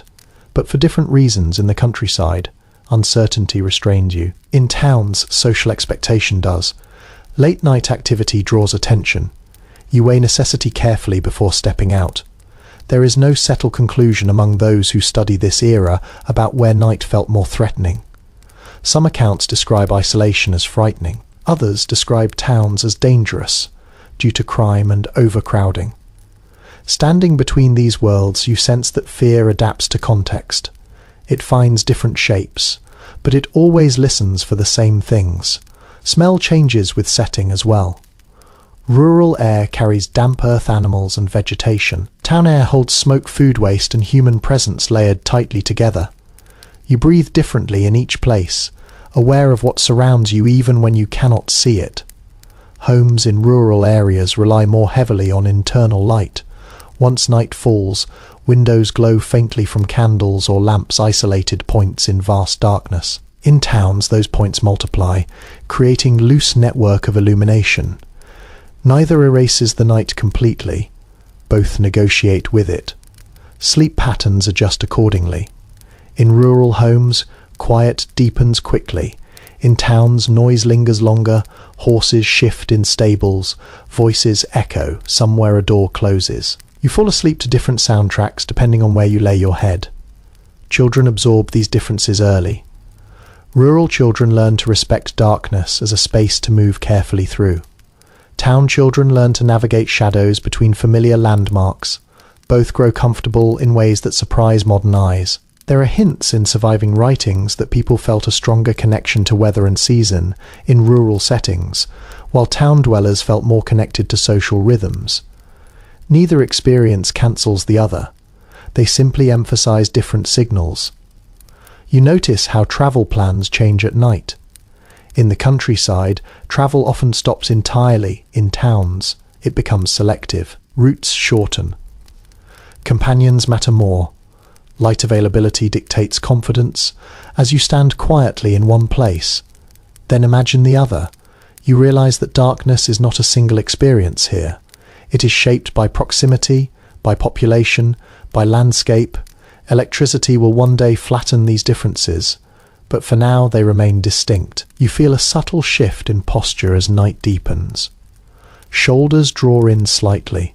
Steps become measured. Awareness expands outward. Whether surrounded by fields or buildings, darkness asks you to pay attention. Eventually, rest schools in both settings. Lamps dim, voices fade, the world contracts inward again. You return indoors, guided by memory and habit rather than light. As you settle down, you carry the sense that night before electricity is not something to conquer. It is something to understand. Where you live changes how you meet it, but not the fact that you must. In the quiet that follows you, let the distinction soften. Town or country darkness performs the same final act. It slows you, it lowers your voice. It invites sleep. You breathe out gently, feeling how the night holds you wherever you are, shaped by place, but shared by all who live beneath the same dim sky. Travel after sundown feels like a different activity entirely, even when the distance remains the same.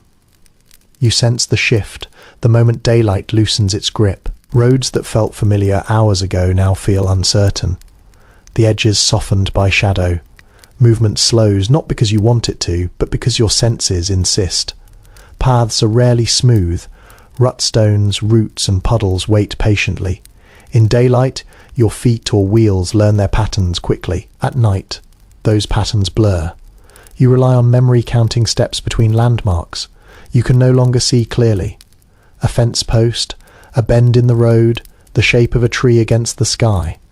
Lanterns help, but only partially. Their light pulls close to the ground, revealing what lies directly ahead while hiding everything else. You lift the lantern slightly, then lower it again, adjusting to avoid blinding yourself.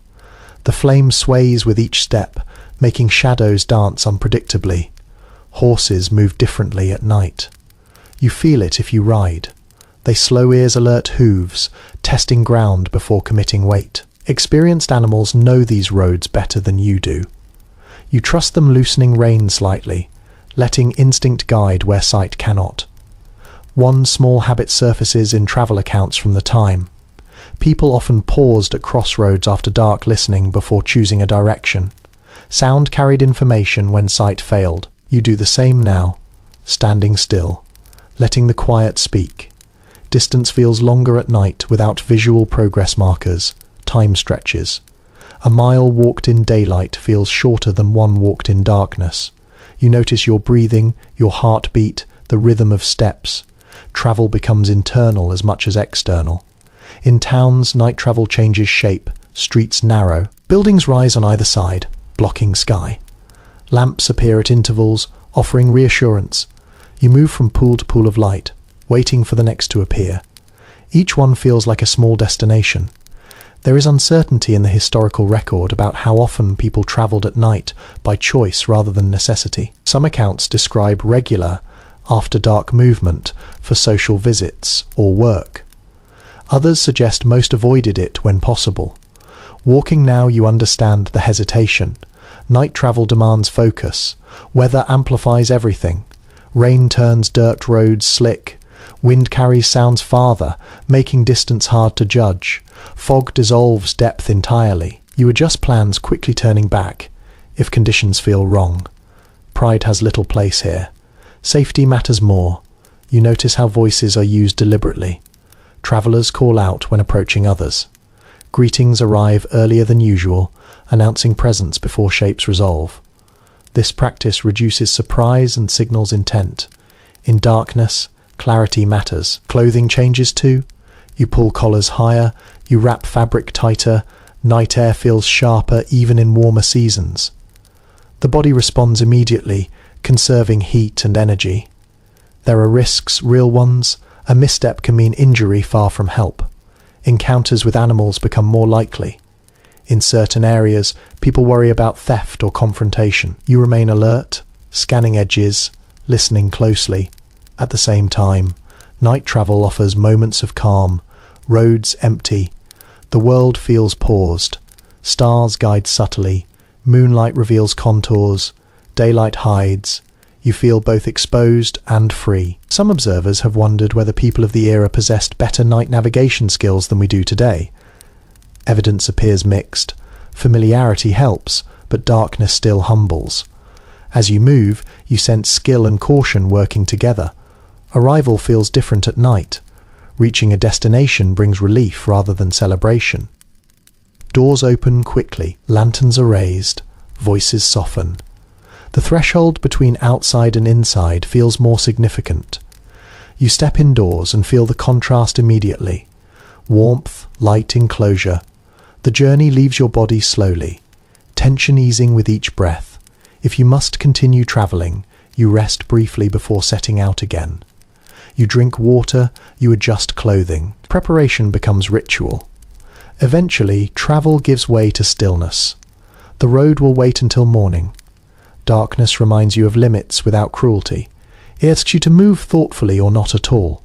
As you settle into rest, you carry the memory of the road behind closed eyes. You feel how travel before electricity demanded presence, patience, and humility. Each step mattered because visibility was never guaranteed. You let that awareness soften as sleep approaches, knowing that at first light, the same path will reveal itself again. An unchanged patient ready to be walked once more, under a kinder sky. Weather never stays outside for long. You feel it indoors almost as clearly as you do beneath open sky. Rain changes the sound of the roof. Wind presses itself through seams. Heat settles and refuses to leave. Without electric systems to regulate the air, the house becomes a translator, passing the language of the weather directly to you. You wake knowing what the day will bring before you step outside. Cold announces itself through stiff floorboards and numb fingers. Humidity clings to skin even before work begins. Storms arrive as pressure, a heaviness that settles in the chest and slows movement. You do not check a forecast. You read the house instead. Walls insulate imperfectly. Windows breathe. Fireplaces draw air, constantly pulling drafts across floors. You notice how certain chairs feel colder than others, how some corners collect dampness over time.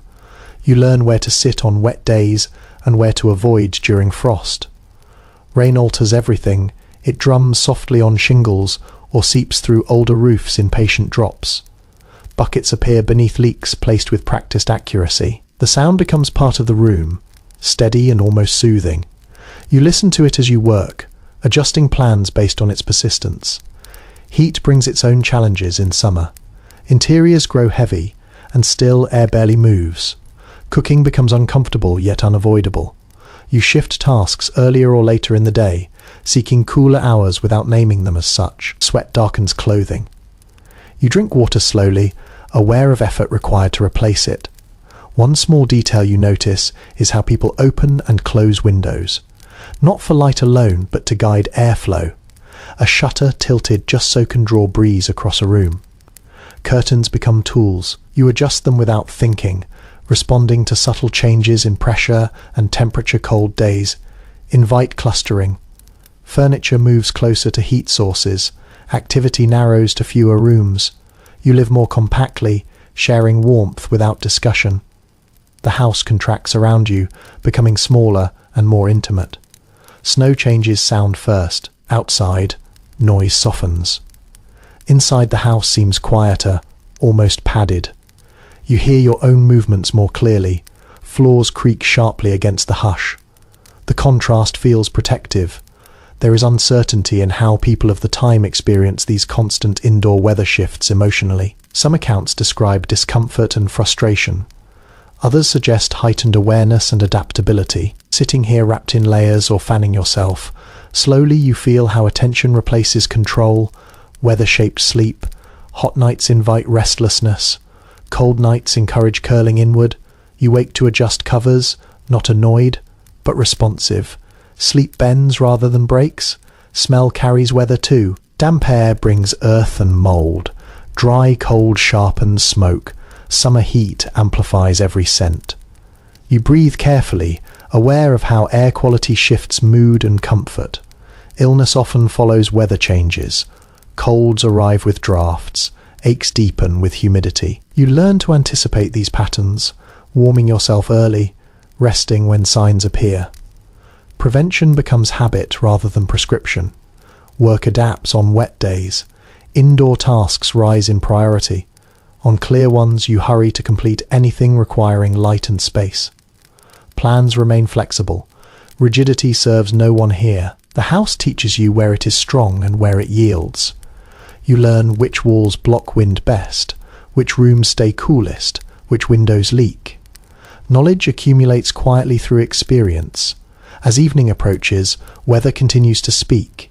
A sudden chill warns of frost. A calm warmth hints at rain overnight. You prepare accordingly, bringing water closer, stacking extra fuel, closing shutters with intention. When you finally settle for the night, the weather has not been shut out. It rests alongside you, muffled but present. You hear it in the roof, feel it in the air, sense it in your body. In a world without electricity, comfort is not constant. It is responsive. You adjust rather than demand over time. This responsiveness becomes second nature. As you lie still listening to rain or wind or silence itself, you feel how closely tied you are to the elements. Even indoors, the house does not shield you completely. It teaches you instead how to live in conversation with weather, one quiet adjustment at a time. Smell is one of the first things you register when you step into a room, even before your eyes fully adjust. In a home without electricity, scents linger and tell stories. They do not vanish quietly into vents. They stay announcing what has happened here and what is still happening now.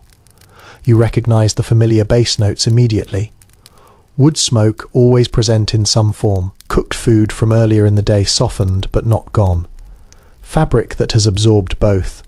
These smells form the background of daily life, so constant they fade from conscious notice until something new joins them. Each room carries its own identity.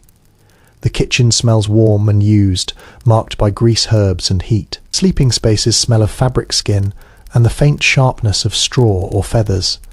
Storage areas hold damp earth, salt and thyme.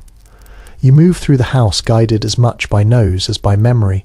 Without electric fans or ventilation systems, air circulates slowly. Opening a window helps, but only when weather allows. You become strategic about it. A brief airing in the morning, another in the afternoon at night. Windows close again to hold warmth. Smell management becomes part of routine. You notice how people rely on simple solutions. Bowls of vinegar left out to cut lingering odour. Bundles of dried herbs tucked into corners or hung near beds. Clean ash sprinkled lightly to absorb dampness. These methods feel modest but effective. You adopt them without question. There is an unspoken understanding that scent communicates cleanliness, care, and effort. A fresh-smelling space suggests order. A stale one hints at neglect or illness. Visitors notice immediately. You notice yourself straightening or adjusting when someone enters, aware of what the air might say before you speak. Animals add their own presence. If livestock live close by, their smells drift indoors, especially in bad weather. You stop reacting to it after a while. It becomes part of the environment rather than an intrusion. Familiarity dulls sharp edges. Personal scent matters too. Without daily bathing, people manage smell indirectly. Clean clothing, fresh air, and movement do much of the work. Sweat fades if allowed to dry. Smoke masks some things. You learn to accept a broader range of normal. One subtle habit emerges as you watch people greet one another closely. They lean in briefly, not just to hear, but to register scent unconsciously. It is a quiet exchange of information rarely acknowledged, yet deeply human. Opinions differ among those who study this period about how unpleasant these environments truly were by modern standards. Some descriptions emphasize filth. Others suggest noses adapted quickly. Standing here breathing steadily, you realize adaptation matters. What once felt overwhelming becomes background. Smell shifts with season. Winter air traps everything inside. Summer allows release. but heat intensifies odor before they escape. You respond instinctively, opening spaces when possible, closing them when necessary. Illness changes smell noticeably. A sick room carries a heaviness, a mixture of sweat, breath, and remedies. Caregivers notice these changes quickly. Sometimes before other symptoms appear, scent becomes diagnostic. You also notice how memory ties itself to smell strongly. Here, a certain stew brings back a particular winter. A familiar soap recalls a childhood home. Without constant new stimuli, these associations deepen. As evening arrives, smells soften, cooking fades, smoke thins. The house settles into a stable scent profile that feels comforting rather than intrusive. You breathe more slowly, no longer cataloguing what you sense. Before sleep, you adjust the space slightly. A window cracked. Herbs moved closer. Damp cloth set aside. These small acts shape the air you will breathe all night. Lying down, you realize how much this world teaches awareness. Smell is not filtered out. It is information. You live with it rather than against it. In the quiet, dark scents surround you, gently familiar and grounding. They mark this place as lived in, cared for, and human. And as your breathing slows, they become part of the rhythm carrying you toward rest. Steady and unremarkable in the best possible way. Time feels different here. Not because it is slower, but because it is less exact. You do not chase minutes. You sense them. The day unfolds in broad movements rather than sharp divisions, and you learn to live inside that looseness without anxiety. You notice first how rarely you ask what hour it is. There may be a clock somewhere in the house, perhaps on a shelf or wall, but it does not dominate attention. You consult it occasionally more for reassurance than command. Most of the time, you already know what matters by how the light looks and how your body feels. Morning announces itself clearly enough. Midday arrives when shadows shorten.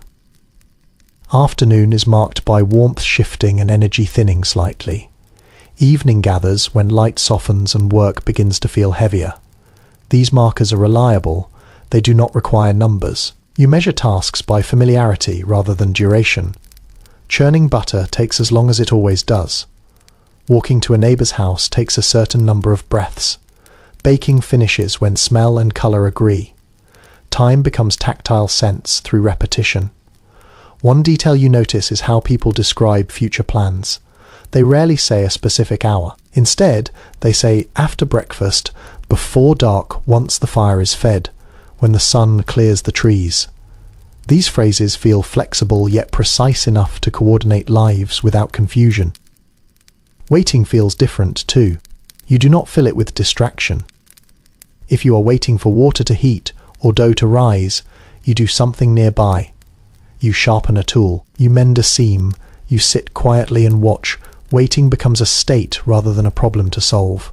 There are moments when this looseness frustrates. Delays stretch unexpectedly, weather interferes, fatigue slows progress. Some people thrive within this rhythm. Others chafe against it. You sense both reactions existing side by side, depending on temperament and circumstance. Children learn time by routine rather than schedule. They know when meals usually happen. They feel when bedtime approaches. They sense when work is nearly done. Clocks teach numbers. This world teaches rhythm. Social interactions follow similar patterns. Visits happen when light allows and energy aligns. They end naturally when darkness or tiredness arrives. No one checks a watch impatiently. Departures are guided by necessity rather than obligation. There are occasions when exact time matters. Church bells ring, trains arrive, markets open. These moments stand out because they are exceptions. You notice how people gather early rather than risk lateness. Precision when required is respected. Some who examine this period struggle to decide whether such loose timekeeping reduced stress or increased uncertainty. Evidence points in different directions, living it now. You feel both freedom and vulnerability. You are less hurried, but also less buffered against surprise. Nighttime reinforces this softness. Without glowing clocks beside the bed, you wake without knowing exactly how long you slept. You assess instead how rested you feel. If you wake briefly, you do not calculate lost minutes. You simply adjust and rest again. Seasonal changes stretch or compress days dramatically. Summer offers long work, winter shortens ambition. You adapt without argument. Time expands and contracts like breath. You notice how language itself reflects this relationship with time. Phrases like soon or in a bit carry meaning understood by context. Precision is social rather than mechanical.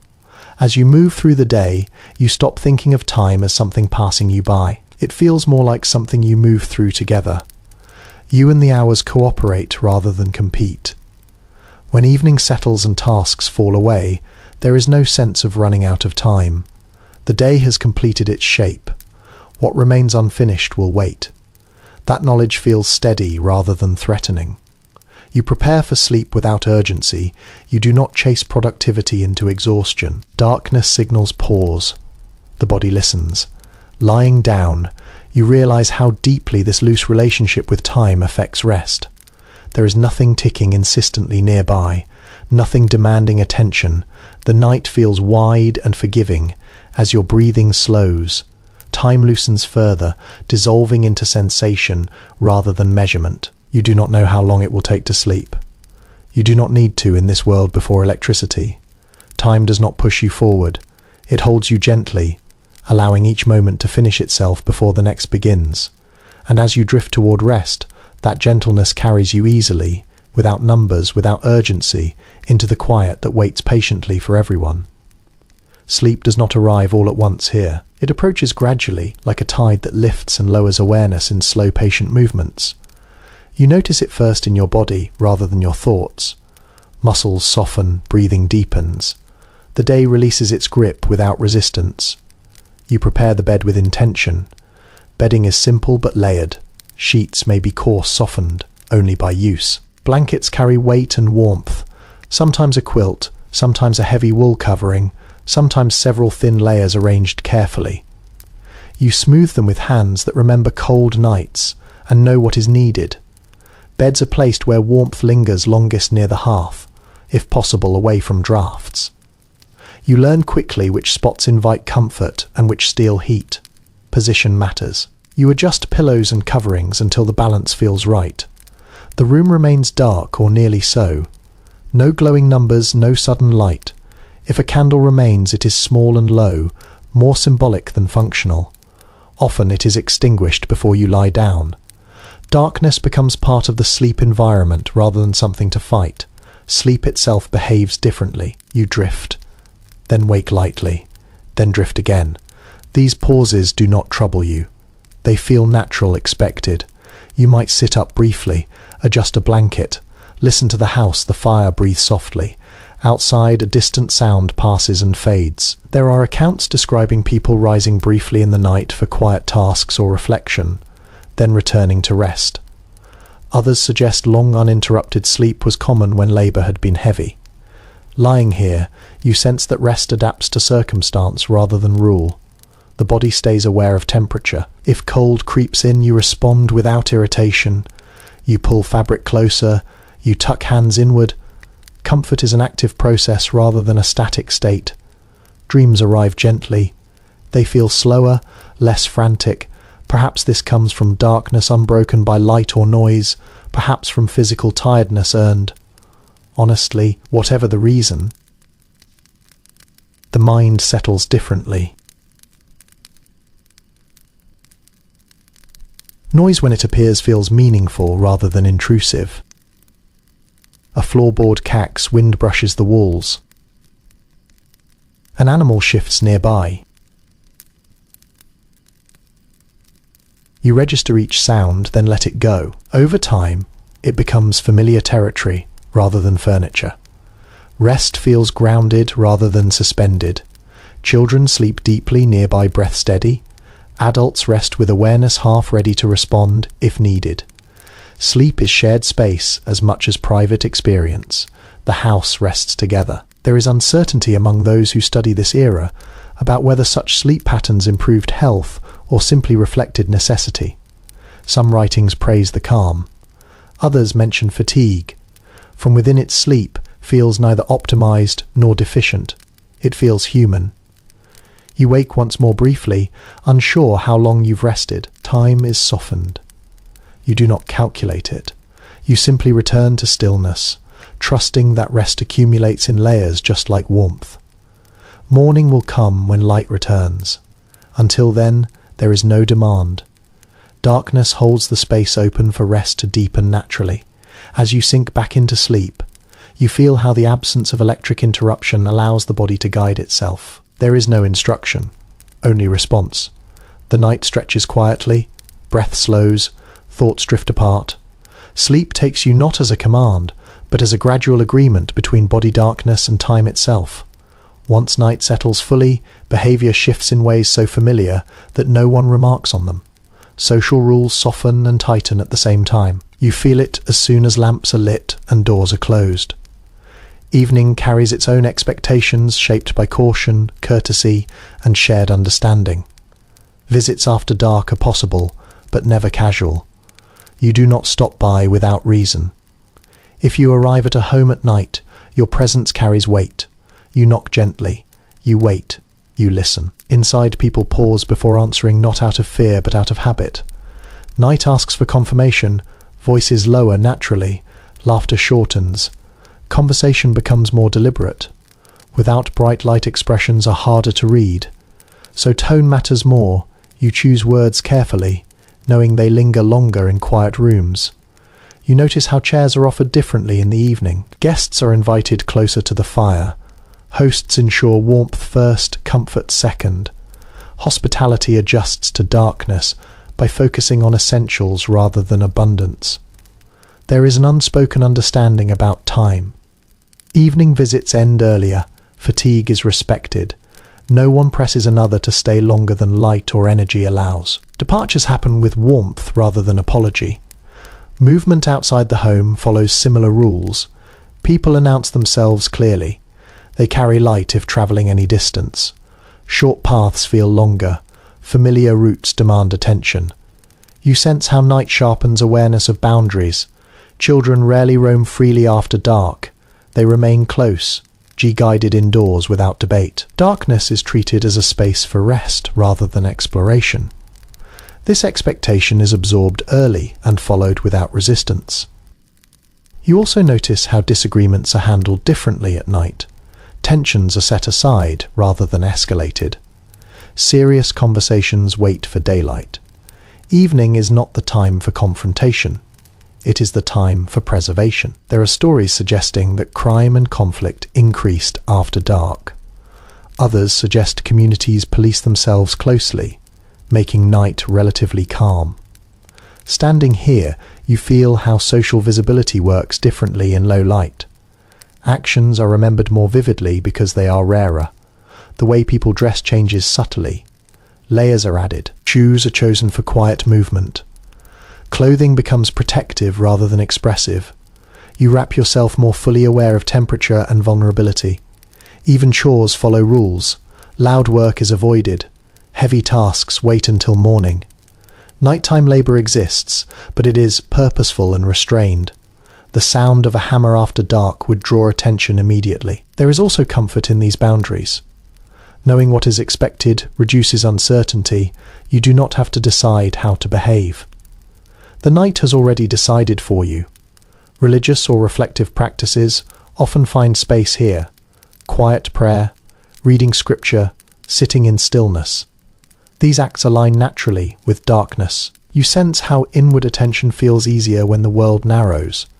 Some people linger longer in shared spaces at night, drawn together by limited light. Others retreat earlier, seeking solitude. Both choices are accepted. Night allows variety without explanation. When it is time to leave or settle in, the transition feels clear. Lamps dim, doors are secured. The house contracts gently. Everyone understands the signal. You prepare for rest with a sense of order rather than urgency. Nothing feels unfinished. What remains can wait.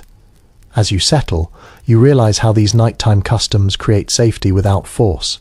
They rely on shared rhythm rather than enforcement. Everyone moves in step because it feels right to do so. In a world before electricity, night does not demand entertainment or productivity. It asks for care, restraint, and awareness of others. You feel those values settle around you as naturally as darkness itself. Breathing slows, voices fade. The house grows still again, held together by rules no one needs to say out loud. And in that quiet agreement, rest finds you easily unchallenged, unhurried, ready to carry you through until light returns once more. Much of what keeps this household functioning happens quietly, without announcement or recognition. You begin to notice it only when you slow down enough to see the pattern. Tasks appear completed without spectacle. Comfort exists without obvious effort. The work behind it all is constant and largely invisible. You watch as someone rises earlier than the rest, tending fires, checking food stores, setting water to warm. These actions happen before daylight fully settles, ensuring the day begins smoothly for everyone else. By the time others stir, the groundwork is already laid. Clothing is kept in wearable condition through repeated mending. Small tears are repaired before they grow. Buttons are saved carefully. Fabric scraps are folded and stored for later use. You realize how much attention this requires, how often hands must pause from other work to address these details. Meals appear on time, not by accident, but by anticipation. Ingredients are prepared hours in advance. Dough rests, beans soak. Broth simmers slowly while other tasks unfold. The timing is delicate, dependent on experience rather than instruction. You see how planning stretches across the entire day. Children are guided gently through routines. Hands are washed, shoes are checked, chores are assigned according to ability. Correction happens quietly, often through demonstration rather than words. Teaching blends into doing so completely that it becomes hard to separate the two. There is no single agreement among those who study this era about how this labor was perceived by those who performed it. Some writings express deep weariness. Others reveal pride in competence and contribution. Standing here, you sense both possibilities existing together, shaped by circumstance and support. Healthcare within the household falls into this same category. Early signs of illness are noticed. Warmth is adjusted, food changes, rest is encouraged. These interventions happen almost without discussion, guided by familiarity rather than formal knowledge. One detail you catch is how much effort goes into maintaining order. Floors are swept daily, surfaces wiped, tools return to place. This consistency prevents larger problems later. Cleanliness here is proactive rather than reactive. Time is managed carefully. Tasks are sequenced so nothing waits too long. While water heats, something else is done. While food cooks, clothing is checked. Movement is efficient without appearing rushed. You begin to appreciate how this rhythm develops over years rather than weeks. Emotional labor is present too, though rarely named. Comfort is offered when frustration rises. Conflict is redirected gently. Encouragement appears in small gestures rather than speeches. Stability is maintained through attentiveness. Some observers struggle to measure the long-term impact of this constant responsibility. Did it limit personal freedom, or did it create a sense of purpose that modern life lacks? Evidence supports multiple readings. Living it now, you feel how deeply it shapes identity. Even leisure depends on this labor. Quiet evenings, warm beds, shared meals, all rest on unseen preparation. Without it, everything else falters. You begin to see how central this work is, even when it goes unacknowledged. As the day winds down, these same hands prepare the night. Fires are banked, doors checked, water set aside for morning. Nothing dramatic, just continuity. When rest finally comes, it is earned through layers of attention. The house feels settled because someone has made it so. You feel gratitude rise quiet and unspoken. In a world without electricity, survival depends not just on visible labor, but on this steady, ongoing care. You sense how lives are held together by work that rarely announces itself, yet touches every corner of daily experience. As you settle into stillness, you carry that awareness with you. Comfort here is never accidental. It is built slowly, patiently, and often by hands that do not stop simply because night has arrived. Age makes itself known here gradually through sensation rather than number. You feel it in the way joints respond to cold mornings, in how quickly strength returns after rest, in how long tasks take. Compared to years before, there is no glowing reminder of birthdays. Time marks the body quietly. Older adults move through the house with practiced efficiency. They know where light falls best. They choose tasks carefully conserving energy without surrendering usefulness. You notice how experience replaces speed. Movements are fewer but surer. Chairs are placed with intention, near warmth, near light, near conversation. Rest happens more often, but it is not idle. Hands remain busy with mending, shelling, sorting, or guiding younger ones. Contribution adapts rather than disappears. Cold affects aging bodies differently. You see extra layers added earlier in the day. Warmth is guarded closely. Blankets are pulled higher. Heat becomes not just comfort, but necessity. The house responds subtly, drawing activity inward to protect those who need it most. Memory carries weight here. Elders remember seasons of hardship and abundance. Their advice is practical, rooted in lived experience rather than theory. You listen as they recall storm-survived winters, endured illnesses overcome. These stories serve as preparation, not nostalgia. One small habit you notice is how older hands test water temperature longer, slower before use. Sensation guides caution, experience teaches patience. This care ripples outward, shaping how others behave. There is uncertainty in how later life felt emotionally in this world. Some accounts speak of respect and centrality within family life. Others hint at isolation when strength faded too far. Watching closely, you sense variability. Outcomes depend heavily on family structure and circumstance. Night presents challenges, vision dims sooner, darkness thickens more quickly, lamps are adjusted carefully, someone checks in more often, support appears quietly without comment. Independence is balanced with care, illness becomes more consequential with age, recovery slows, observation sharpens, small changes are noticed immediately, care shifts toward prevention and comfort rather than cure. Warmth, rest and routine become central. You notice how older people guide the household rhythm. They signal when it is time to slow down, when to rest, when to stop pushing daylight beyond what bodies allow. Their presence moderates pace. Work changes shape rather than ending. Heavy lifting passes to younger arms. Knowledge work remains, sorting, planning, advising. You see how experience carries value even when strength fades. Sleep deepens differently. Naps appear naturally during the day. Night rest fragments gently. This is accepted without judgment. The body takes what it needs when it... There are quiet moments of vulnerability, a misstep, a pause longer than expected. These moments are met with assistance, not alarm. Care exists within familiarity. Some who look back on this period struggle to determine whether aging felt harsher or gentler than it does today. Modern medicine extends years. This world emphasizes presence. Living it now, you feel both loss and closeness intertwined. As evening settles, older figures remain near the heart of the home. Firelight softens features, voices lower. Their presence anchors the space connecting past and present without effort. You sense how aging before electricity meant remaining woven into daily life rather than removed from it. Support flows through routine rather than institution. Care feels personal, immediate. As night deepens, you settle near them, sharing warmth and quiet. Time stretches, stories pause, breath steadies. In this dim, steady world, aging is not hidden. It is lived alongside everyone else, shaped by light temperature and shared responsibility. And as rest approaches, you feel how care moves both directions, from young to old and back again, holding the household together through seasons that pass without needing to be counted.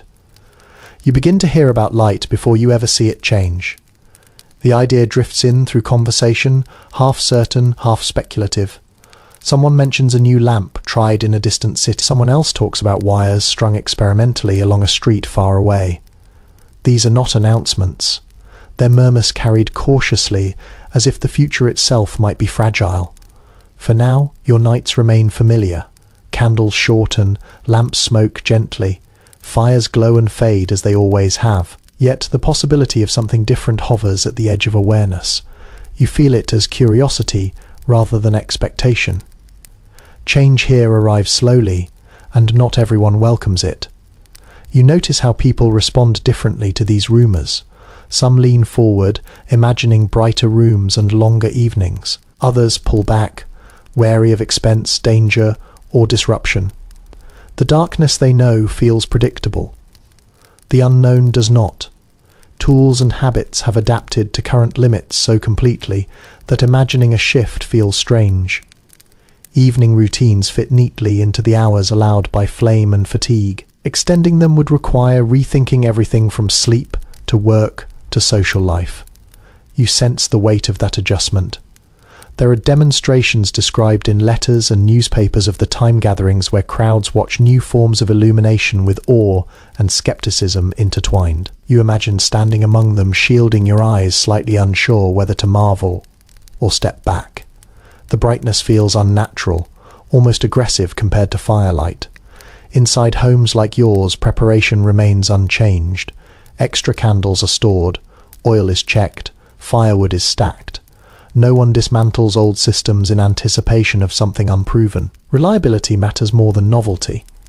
One detail that surfaces quietly is how people test new light sources, cautiously keeping old ones nearby, just in case. A lamp stays within reach even when something brighter is tried. Redundancy feels wise. You adopt that instinct immediately. There is no clear answer in the historical record about whether people truly understood how much this change would reshape daily life. Some writings express excitement, others barely comment from where you stand. It feels like a distant tide rather than an approaching wave. The idea of pushing back night carries emotional weight. Darkness has structured rest, conversation, and labor for generations.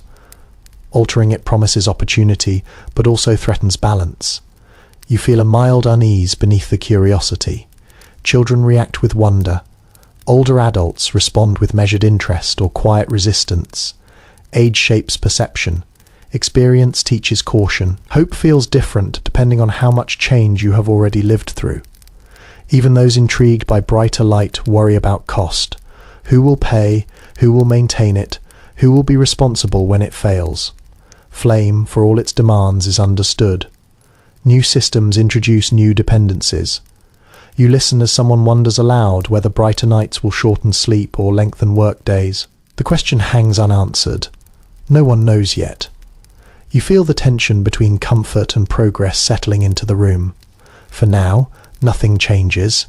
The lamp is still trimmed, the candle still watched, the fire still tended. Rumours fade into the background of immediate needs. As evening deepens, darkness resumes its familiar role. It narrows focus, it softens voices, it invites rest. Whatever the future holds tonight belongs to this rhythm. You prepare for sleep with the same gestures you have always used. Blankets adjusted, light extinguished, quiet accepted. Change can wait until morning or next year, or the next generation. Lying still, you feel how the promise of light carries both hope and loss. Brighter rooms may bring comfort. They may also erase some of this softness, this permission to stop. As sleep approaches, you let those thoughts drift without resolving them. The future does not demand a decision yet. The dark remains kind, familiar, sufficient. You breathe slowly, feeling the night hold its ground a little longer. Whatever comes next will arrive when it arrives. For now you rest inside the world you know, shaped by flame shadow, and the quiet understanding that not all progress feels like improvement in the moment. The night settles in one last time, familiar and unremarkable in the way only deeply known things can be. You move through the final motions of the evening without thinking about them as their habits now shaped by years of repetition. The lamp is lowered, the fire is coaxed into a safe, steady glow, or allowed to fade completely. Doors are checked by touch rather than sight. You feel how the house exhales as activity ends. Floors cool, air stills, sounds soften into long pauses. The structure holds the day's warmth just long enough to ease you into rest. Nothing hums, nothing blinks, Darkness arrives fully and stays. You lie down knowing exactly what the night will be like. Not perfect, not silent, but predictable in its own gentle way. If you wake, you know what you will hear. If you reach out, you know what you will feel. Familiarity replaces anxiety. Sleep comes without ceremony. It is not demanded, it is invited. Your body understands the rhythm now. Breath slows, muscles loosen, thoughts thin and drift apart. You realize how much of this life has been shaped by limits. Limited light, limited warmth, limited time. And yet, within those limits, routines have grown sturdy. Comfort has learned to exist without excess. The absence of electricity has not meant absence of life. It has meant a different arrangement of attention. More listening, more noticing, more responding. You feel how that awareness lingers even as consciousness fades. The dark does not feel empty. It feels full of small certainties. The roof above you, the ground beneath, the quiet breathing of others nearby, the steady patience of night itself. As sleep deepens, you stop thinking about how people lived before electricity and begin to feel it instead. In the pacing of your breath, in the weight of blankets, in the way rest arrives gradually rather than abruptly. The day has ended because the sun left. The night has begun because the world agreed to slow down. Nothing more is required of you now. You drift easily, carried by a rhythm older than switches or wires, one that rises and falls with light itself. And now, as promised, the pace softens further. The edges of thought blur. Words stretch and lose urgency. The room feels distant, as if you are floating just above it. Breath becomes the only thing you follow. In, out slow and steady. You do not need to hold on to images anymore. They can fade. The house, the fire, the lamp, the road, the work, the weather, all of it can dissolve gently into quiet. There is nothing left to remember and nothing left to prepare for. Morning will arrive on its own, just as it always has. Until then, you are held safely inside the dark. Let your shoulders sink. Let your jaw loosen. Let your thoughts drift wherever they like without needing to finish anything. The night remains calm. The world remains still. You are exactly where you need to be.